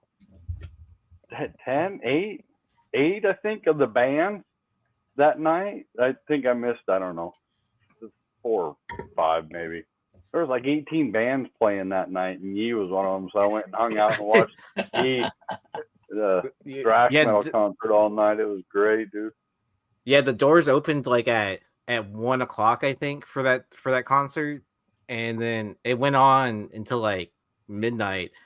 I think I was already back home in Houston by the time on this podcast by the time they were still like they were starting the after party because I woke up to messages, and then they're like, yeah, I guess I'm gonna start driving back home now, and it was like 5 or 6 in the morning, and they're like, we just left the after party, and I was like, oh shit. I was like, it sounds kind of wild, and because then they were showing videos, and it was like all the bands together singing like whatever song they were listening to, like as drunk as possible, like just singing. So I was like, that's hilarious. Because I remember getting Solo when you sent that message, like kind of how close are you guys and stuff like that. But I was trying to make it up to come to the Great Museum of the Gods up there, and I couldn't pull it off to get up into Dallas. Well, if you saw Yi, you saw the gods, so I think you're good. But I love that picture because Joe looks so tough. I'm like, that's not Joe. Well, Joe's he's sweetie. Speaking of store anniversaries and store events, there's a big event this Friday. Yeah. Jesse's opened his new store. Look at this picture right here. What a great picture that is. That's dude. great. Right? That's So a awesome. really good picture. Dennis in the background with his O He face. got that up quick. Yeah. I meant to ask you because when I saw about him opening the store, so does he have his Arizona store and this is a new store and he's Nope. doing one in Arizona, Florida, or does he just have The Florida? Arizona, he transferred the Arizona store over to another retailer. He let the other retailer take over, basically. So it still is a comic shop. It's called High Score Comics now. Really nice store, beautiful. I went in there the other day. Really, it looks amazing. So shout out to the crew at High Score Comics. If you guys are in Phoenix, Jesse's store is still a comic store, so go check it out. But he's in DeLand, Florida, and this is a crazy picture because we know that Mark's a tall guy, right? Because you guys went and saw him in Alabama, but a lot of people don't realize he's towering over these. he's towering over everybody. Look at that. Dude, he's a monster. Yes, he is. I can't believe Dennis is on the second row. There's Dennis. There's Beachside Hobbies. I don't know if I see anybody else. There's probably a couple other people in there. If you Some of the scroll dudes from their 20 Discord feet are to in the there. right, I'm in there. But I thought that was you? Greg the Hammer Valentine picture. straight behind him on his right. I know James. Well, that's what I was going to Webster's ask. Vault in there. Where are you in You here? went Are down you in there, here, James? James? No, I was working. Everyone else is fucking around. So So let's hear a little bit about it, brother, because you were the facilitator for this, which was super cool. What was it like, man? yeah, it was a lot of fun. Dennis had a great picture of the line before. I mean, the line started super early, I guess, like 7 o'clock in the morning. But so Jesse, it's funny. I'll let him tell it more. I'm sure you'll talk to him about it on Tuesday. But he left the store like super early that morning, right? Because there's a lot of last minute stuff to do. He left and he was gone for a couple of hours, and then he got a call and he was like, "Hey, you need to come back to the store," because there was already people lining up. So he'd only gotten like 3 hours of sleep. So he got back to the store and there was like 20 something people in line. So he gave them all numbers, did like a whole number system, had them write their names down, and then gave them all numbers, and then basically just told them all to fuck off. So they all That's a they all smart came system, back when it dude. was- That's George they were- Pettis' system, right? Yeah. That's a smart system. They all came back later, and he was just calling numbers 5 at a time. Everyone was getting their stuff done, and yeah, it was good. He had it well organized, and the shop stayed pretty busy. I asked him about an hour and a half into it, hour and a half or 2 hours into it. I said, how's the register going? And he's like, "Oh yeah, it's going really, really well." So he seemed pretty stoked, and everyone was in high spirits, even standing around for hours waiting for signatures. Everyone was super stoked and checking stuff out. So did the Twitch Witch comics sell out? I made sure they sold out. Oh yeah. Yeah. Talk about it a little bit. What how fast did they sell out? Jesus Christ. Oh, you bought them all? Holy shit, Yeah. dude. So not everybody bought them, right? So it gets to the end, and there was the I can't remember how many were left, but there wasn't too many left. And so Jesse walked up to Mark and said, "Hey, how many you got left?" Because he asked me early on if I wanted one, and I said, "Well, the people that are standing in line need to get them, right? Like I'm not standing in line, I'm not waiting hours and hours, So it gets to the end, and Jesse's like, "Well, there's still some left over. Like, if you want some, I can talk to Mark." And so he goes and he talks to Mark. I'm standing there, and he goes, "Hey, Mark, how many you got left?" And I can't remember how many he said, but he's like, "I wouldn't mind if I didn't leave with any." And so Jesse goes, "Okay, consider them sold," you know. And Jesse goes, "Well, how many do you want?" I said, "I'll take as many as I can take." So Jesse kept a couple for himself, got some signed, and some of the other guys that were hanging around, like Beach and all them, he ended up selling them a couple extra each. And then I ended up grabbing, I was like, what's left over? And he goes, 12. I'm like, I'll take 12. So, wow. And Mark was super happy because he didn't want to have any leftovers. So such a good cover. So good. Yeah. That is really, really good. And the foil on it in person, it's just amazing. It's just amazing. What are they selling for on secondary market? Has anybody seen any sales on the secondary market of them? A signed one sold for $650. A lot of people have eye in the sky prices. I sold one tonight for $400, unsigned. What is eye in the sky prices? $700? No, like $1,000. Somebody's got a listing up for $1,000 for one. It's crazy. Yeah. So they'll never get it, but I sold the one I sold tonight was definitely the cheapest. I marked mine down to 400 just because I'm not. Yeah. Make sure John gets one. They're never going to sell at 600. So Heroes Reborn. He got one. Mark said he was going to hold. He was going to hold one for him. Oh, okay. I was holding one for him too in case he didn't get one. That's good. Yeah. Yeah, man. Mark's stuff has been going crazy, and he's got a big book out on F.O.C. this week. The Vampirella Dynamite 1 in 20 is out, and this is such a cool thing. I thought it was so cool that Mark did this, and he always wanted to have Vampirella on his stuff. So he asked Dynamite, "Hey, can we do a thing where I do a Vampirella cover under the Monsters banner, and then I can give you my Monster stuff under the Vampirella banner?" And they decided to do it. The Vampirella under the Monsters one's already came out. Well, this is the Dynamite one. Vampirella Armageddon #1, 1 in 20 Mark Spears variant. This book is going to be a monster. Is really, this really the cool. first Vampirella without her on the cover?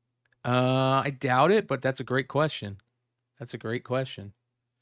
So there's a regular foil with the trade dress, which looks so good.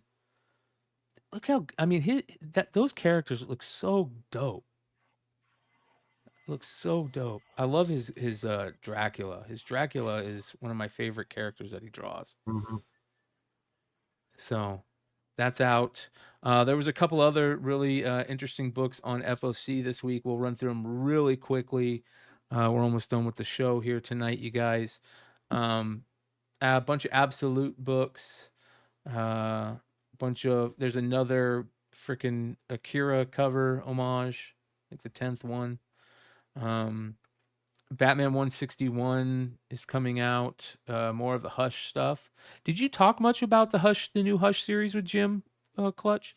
No, not. We touched on it a little bit, but it was, we were just doing a big broad chat about stuff. Yeah, I really like this Bermejo Loki. Bring on the bad guys, so good. And then there we go. Shout out to Billy over at Economics and Comics. You guys go check out his site for great You can bundle up a lot of these F.O.C. pre-orders, or pick up a lot of these F.O.C. pre-orders still. I like this Ben Oliver, Captain Planet. He did a good job with that. This is a really good Omari Supergirl, kind of in the style of Art Germ, but it's got a little bit of different play on the art. I just like it a lot. I don't know why. I think it's a good cover. And then this one's really good. This DC vs. Vampires, Ryan Brown.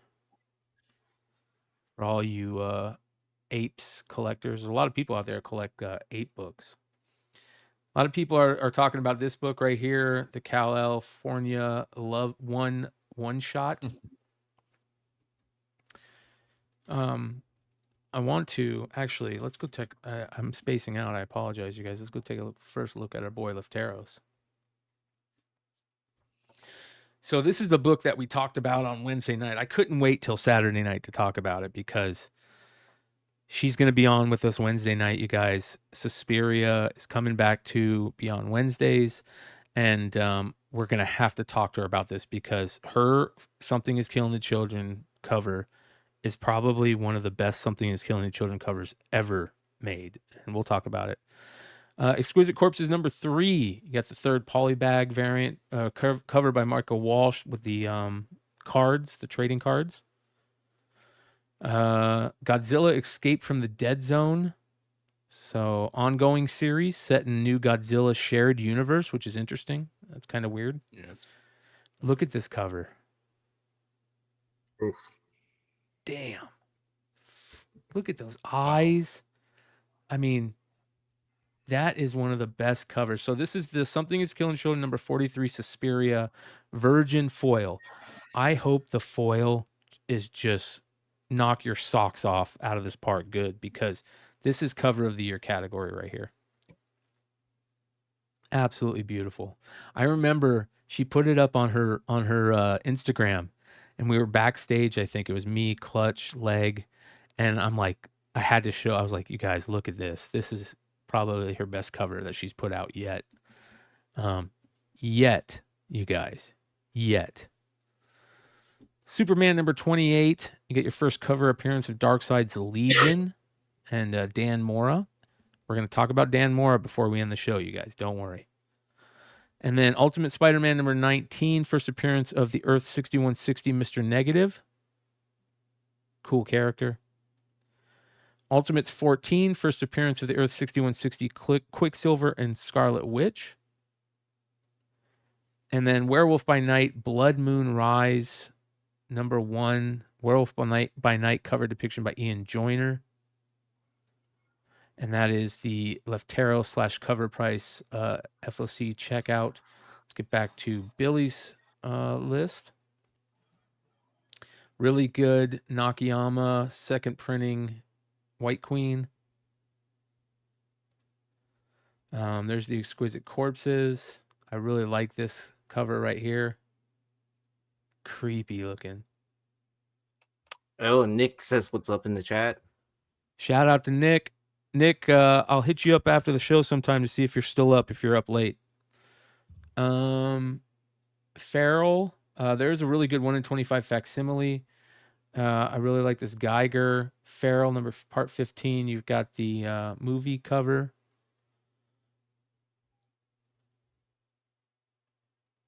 Gotham City Sirens. This Gotham City Sirens cover is really good. This is the Connecting by Guillaume March. Is it Guillaume? I hope I'm saying that right. I always want to put an O on the end of it. Double L is a Y sounding, right? Yeah, maybe. This is a dope ass wraparound cover by Zermonico. Green Lantern 25. And then Paratori Green Lantern. I really like all these Green Lantern covers right here. The La Roca and the Carlos Donda. This series is really good right now. Gunslinger Spawn 45. Check this out, you guys. Shout out to Thaddeus Robeck. He's got another Spawn series cover. Great artist. You got a Sabatini cover. You've got a Hello Darkness 13B Frizen. That's an interesting Frizen cover, right? It's really interesting. James, did you have the opportunity to buy that one too? You're muted. I'm mute. She had that one and then the next issue in her portfolio, but no, I didn't buy it. I thought about it, but I didn't buy it. Yeah. It doesn't look as good without the colors. That one didn't. This one's pretty crazy. Dave Johnson. This one's good too. Tula Lotai. I really like this Hornsby and Halo cover. I've always loved the like angels versus demons stuff. And I really like the stained glass one too. Oh, that's tight. Yeah. Declan Shalvey, Ice Cream Man number 44. I need to catch up on that again. Me too. This cover is really good. Justice League Unlimited number 9, Thiago da Silva. Martian Manhunter. You didn't like the Just the Land Shark second print? Eh. I'm more excited about the 1 in 25. We're going to get into the variants here in a second. There are some really good variants out of this. I really love this Scotty Young Snoopy cover as Spider-Man.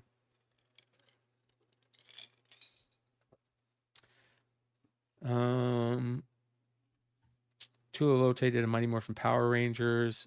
Monsters number 58. Really good Raza cover of Mr. Terrific.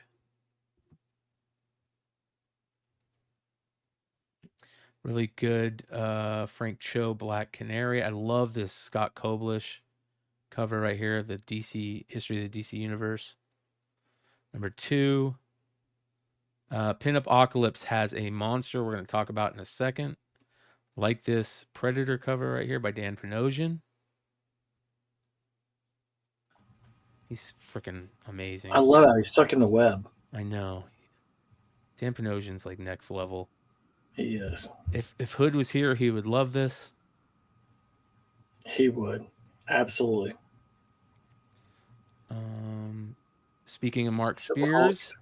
look at his Silver Hawks. Oh, look at that 5. Mumbo Jumbo. Yes. It's a great Mumbo Jumbo cover. Great cover, right? Yes. Because Mumbo Jumbo, and I again, go with a couple of guys like yellow and red. But like he's so fierce once he grows into him. It's awesome. Yeah. Really, really good cover. Nate, you're reading this, right? Do you like this series? Yeah, it's actually interesting because if you watch the cartoon growing up, it's not the Silverhawks that you know. Like there was an older group of Silverhawks like who kind of retired, and they're trying to recruit Steel Will, Steelhearts, and Quicksilver, Bluegrass to become the Silverhawks. So they actually the mime, they didn't want him, and he actually just kind of forced himself in on the last episode or the last issue. But I think they're, the mob is always the best part. Like him, Buzzsaw, Yes Man, Hardware, Windhammer, Melodia and Bluegrass starred together. So that was really interesting. Like they definitely took a different cut of it, which I think most people don't know Silverhawks. So I think it's fine. I think it's good. But hell yeah, Mark doing the covers, he's killing it's it. Easy. Yeah, easy. So everyone in the chat, raise your hand if you're even old enough to remember watching Silverhawks. Okay, so like three of you out there. No, that's more than I thought. Silverhawks number 5. I like this Mannix cover for some reason. I really like that. That's cool. Something is killing it again. We got to look at it again. You guys look at that. Jesus, that's beautiful. It is. I wish the bottom of that, if they go foil, I wish they'd do like a cracked ice just on that bottom half of it. That would be dope. Yeah. Bloodletter, new Spawn series, Rat City is out. Okay, here we go. Another cover of the year candidate. Yeah. Dan Panosian. Are you kidding me? Multiple covers of the year Dan Panosian's had so far this year. He had the Wonder Woman cover last year. I mean, this is fantastic. I think it also talks a little bit about Spawn. So my buddy Joe was over earlier, not Red Hood, but he is like, I have like first Angela, first this. I was like, do you remember? I started talking to him like ice cream, we all scream. He goes, yeah. And I was like, remember the girl? I was like, they actually just came out with a series about her. And he looked at me like, it took him a second. He's like, what? And I showed him. And he's like, holy. I was like, yeah, number 2 is going to come out. And this series is going to be really good. Has anyone read it? I'm really curious. I haven't seen it. Yeah, number 1. Was it good? It was the number 1 issue. It was good. Yeah, but you need more. You definitely need more. And shout out to Jonathan Glapion, who's doing interior art on it. It's his first interior art. Yeah, book. It's good. Let's see here. This is another good Tula Lote cover. Or Lotai. She's on. Did you ever think there was a time you just kind of skip over all the Star Wars books? I mean, never thought there would be, bro. He kills me every time. I know. It's just I know. terrible. It's just terrible. It's kind of hard to keep up with them a little bit. Boring, yeah. Powerpuff Girls and Thundercats. I never would thought I'd seen this team up. Look at that. Oh, look at that cover. That cover's kind of crazy. Ken Hazer. You know, our boy Anthony Fleece, Tony, Tony had a great one with Transformers and My Little Pony. The 1 in 100. Yes, he did. Let's see here. Here's the Vampirella Armageddon #1 Spears. I'm telling you, I cannot think of another Vampirella other than Blanks, obviously, that she's not on the cover. It's a great point. Yeah, that's great. That is a good very point. good point. Yeah. Okay, here we go. There's a couple books on here, variant-wise, that I want to talk about, and then we're going to get into the final story that I definitely want to get a little bit of everybody on the panel get their thoughts on it, because I think it's going to be freaking huge. It might be one of the biggest stories of the year. Titty books, titty books, titty books. Lots of titty books. All right, this is on here. Where is it? Not to sidetrack, Clutch, maybe you know, earlier when they were doing the Campbell's doing that 25th anniversary kind of homage throwback, does he have to pay royalties or some sort of monies towards using the 25th anniversary to Marvel? Because that might make that $30 price point difference. That's why it's a little more expensive if he has to pay royalties or something. Oh, I don't think he has to. I don't think he's paying royalties. I mean, that's just part of the. I mean, he's not using the same one. He redrew it as a new thing, so he's just doing it, homaging it. Yep. And he's doing all So the. if He's you doing all the homage books through them anyway, so he's just paying whatever he's got to pay. You know. Yep. Okay. I didn't know if he had to pay some sort of royalty to homage it, or if he had to. I didn't know how any of that worked. No, man, people would pay it. That's why he's charging 30. Yeah. Yeah. Fantastic Four #8 Facsimile's got a really good 1 in 25 by Doley. I like that. Always love the Puppeteer covers. And then here, get back down. We already talked about that Frizen. Hold on. Okay. There is a 1 in 25 second printing on the Bermejo Spider-Man, the baggy suit Spider-Man. So good. I love that. Which a lot of people like, a lot of people don't like. All right, this is that Helen Mask artist who's doing all the framing books. Oh, Helen Mask is awesome. I met her at Rose City Comic Con like a bunch of years ago, and I bought some original pieces from her. She's fantastic. I love I'm her so art, glad. man. I love I wanted to it. do something with her for the longest of time, and I'm so glad that she's like doing this stuff. She's so good. I love the frame covers. I do. For some reason, they really stand out. Yeah, she's got a very like mucha style, you know, like Yep. that. So good. Here's the 1 in 25 for Lantern, which is terrible. Shows you they don't know what they're doing over there with those.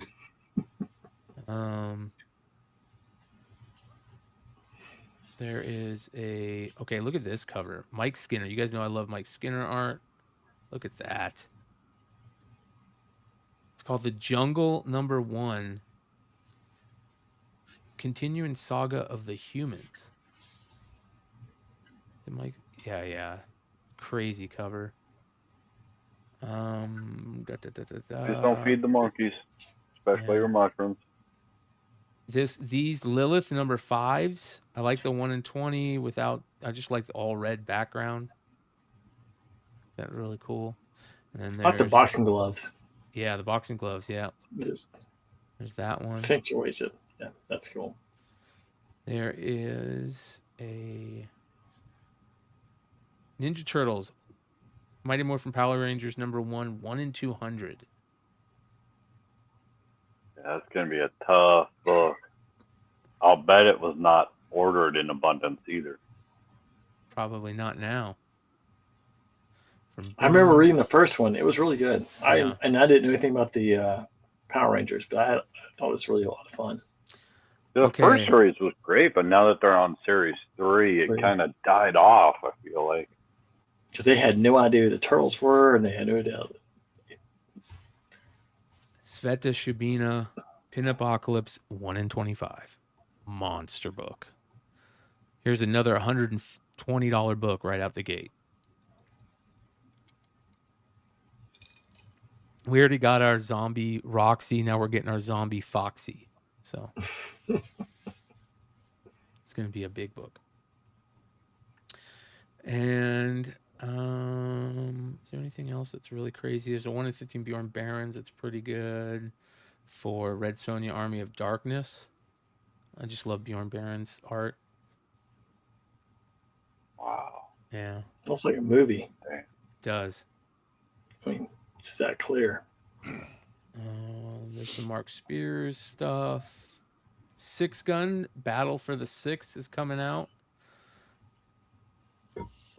There's also a 1 in 20 Panosian, which is just they have a trade dress Panosian of it too for the Something Is Killing the Children. And Space Ghost is coming out.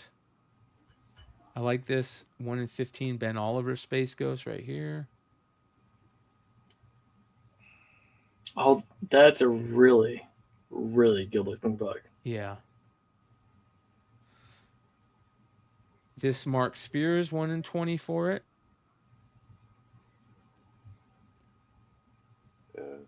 That's bad. Yeah. Terminator. This is interesting too. This is a Tony Fleeks variant. Saw that. Yeah, the Game Boy. Yeah. That's going to be a monster. This is a 1 in very 10. cool. Yep. Yeah. For a book out of Panic Entertainment, which I don't know much about. Tama #1. The virtual pet that wants to kill them all. So, and there's only one variant for it, so that should be a pretty big secondary market book. And Thundercats, there's a Perillo variant that's actually decent for Thundercats. I actually like this a lot. It's a little too realistic. I don't say Dolph Lundgren, but it's like a little just too. Doesn't look like it's a cat too as much. much. Yeah. It's like a Henry. Yeah, it's like I feel like the Ultimate Fighter took over Lion-O. Like he doesn't look like a cat. He just looks like he wants to. I wasn't ever thinking Henry Cavill for Lionel, but I am now. Speaking of that'd be kind of good. Street Fighter, did you guys hear about the Street Fighter movie? They're doing a Street Fighter movie, and 50 Cent is going to play Balrog. Jason Momoa is going to play Blanca. There's other couple. I think was Henry Cavill in it? I can't remember. You got Roman Reigns is playing Akuma. Yep. It's a very It's I don't know, man. It Andrew feels like it's Schultz. like one of those like fan casting. Totally. It's the old Wizard fan casting. Yes. Yeah. Vision and the Scarlet Witch 1 in 25. I like that. Yeah, I liked it too a lot. I think it looks really good. I think that might be about it, and that is New Comic Book Day. So here's the thing that I wanted to get into the most, and I'm glad we're still all here. So Daniel Warren Johnson is going to be stepping away from Transformers, and this is pretty amazing. So I know a lot of people are probably like, what the hell? Oh, that sucks, this and that. But it's okay, you guys, because the big dogs are coming in. Dan Mora and Robert Kirkman, Transformers. Crazy. Oh my God, is it going to be good? Damn. Yeah. Dude, it's going to be... Look at this page right here, okay? Look how cool this image is right there. I can't wait to read this. I've been waiting for Kirkman Transformers or Kirkman G.I. Joe since this whole thing started. Joe. You know? And I don't know if you guys heard, but there are rumors that we're going to get a G.I. Joe Transformers animated series by Robert Kirkman. What? All I know is that whoever does the art needs to be the people who do Invincible. Something like that. I mean, like, you know, because there's, you know, some of these are not great, but if you're going that time, like, you've got to have Invincible. It's just, I mean, I'm in the first 2 seasons and it's great. It's a great story. The art's great. And it reminds me a lot of Voltron, Legendary Defender. So if you're going to do it, put the money behind it. I am so stoked for this. I love, and you're right, Derek. I'm not selling DWJ short. He killed it on Transformers. Like, he set a standard. He you know, he did an amazing job. And that's why I started, you know, kind of prefaced it with like, don't worry, he's leaving. He's going to quit writing it. But Robert Kirk, the big dog's coming in, right? The big guy's coming in. So this is a big deal. And I can't wait. I'm going to catch up. I'm going to reread all of Transformers. When's it supposed to happen at? Like issue 25? 25, Yeah, yes. it's October. Okay. Look at that. Great covers. I mean, that is And then beautiful. they're going to start a whole new volume with that, or is he just going to continue and keep running with it? Yep, continue, yeah. They were All so right. good. That's the Eric Canetti, right? That is, yeah, that's fucking beautiful, dude. Tight. Absolutely. So I will tell you, I always thought that Daniel Warren Johnson benefited from the story, like when it kicked off, like reading Transformers. After reading this run, it reminds me growing up as a kid because it's a little more rough, a little more raw. And like even like 2 episodes ago, or the very last page where Slingshot, like seeing like the cracked visor, it's Daniel Warren Johnson. And then seeing like Optimus with Megatron's cannon, Daniel Warren Johnson. Skywarp, part of Teletran 1, Daniel Warren Johnson. Like, he's got a different art style, but I'm telling you what, it's hard. Like, I really love Dan Moore. I think Dan Moore is incredible, especially for Once and Future Past. Like, I loved his run on that. Nightwing. He's Superman. so good. It's going to be hard to transition from someone's kind of like, it's like going from Alkaline Trio to Blink-182. Something's really gritty and a little dirty, and something's a little more clean and polished now. So they're both good, but it's just it's a change. That's a deep Matt Skiba reference, bro. Oh yeah, I loved it, Yeah. man. I Yeah, loved bro. it. Yeah. So, but yeah, man, big rumor. We'll see if it plays out. I'm hoping that it does happen. Man, I think it'll be great. I think they'll both be great. It's just they'll be different. Hall of Fame team 1, Hall of Fame team 2. Well, I think the thing that I'm excited about that is the fact that like it's, you know, Kirkman is jumping in the fact that like the stuff that he's been, the stuff that I'm assuming the threads he's been laying in Void Rivals and stuff into the larger, you know, universe and stuff is going to be, you know, you're probably going to see some more of that stuff coming through into the Transformers portion. And, you know, I was on the they had an Energon Universe call recently where they announced all this stuff and they basically told all the retailers what's going on. And, you know, they're cooking, man. They've got some great stuff coming up, and it's going to be like, we're going to really start to, they're jamming, you know, they're jamming. Oh my God. So excited.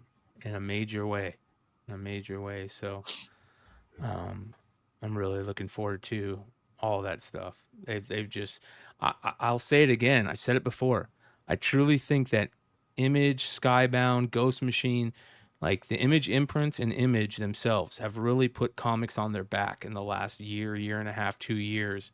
Said, don't worry, we got it. We're going to continue this you know, amazing art form, and we're going to make sure it's good and make sure that we're creating stuff for the fans who love comics already. and they really did it. I mean, Energon Universe has been the best stuff in comics. Here you go, real fast. Solo, what's your best Marvel title? You got 5 seconds. Exactly. James, what are you reading from Marvel that you really like? You can't wait till the next month. Time. Clutch. I don't read Marvel. Time. Exactly. Same. I mean, that's it. Yeah, it's same. It is what it is. The biggest guys got the shittiest stuff, and you got the best properties. Well done. Yep. So, yep. Looking forward to it. That being said, you guys, thanks for hanging out with us tonight. 3 hours long. Do not miss Wednesday night. If you guys are G.I. Joe fans, if you're a fan of great comic art, you do not want to miss Wednesday night. Not only will we Oh boy. Not only will we announce a big book that will only be available on Wednesday night or San Diego Comic-Con, you will also get to hang out a little bit with Suspiria, and Aubrey Sitterson will be joining us again talking about Free Planet. That being said, hey guys, can I redo my my Swaggle House thumbnail?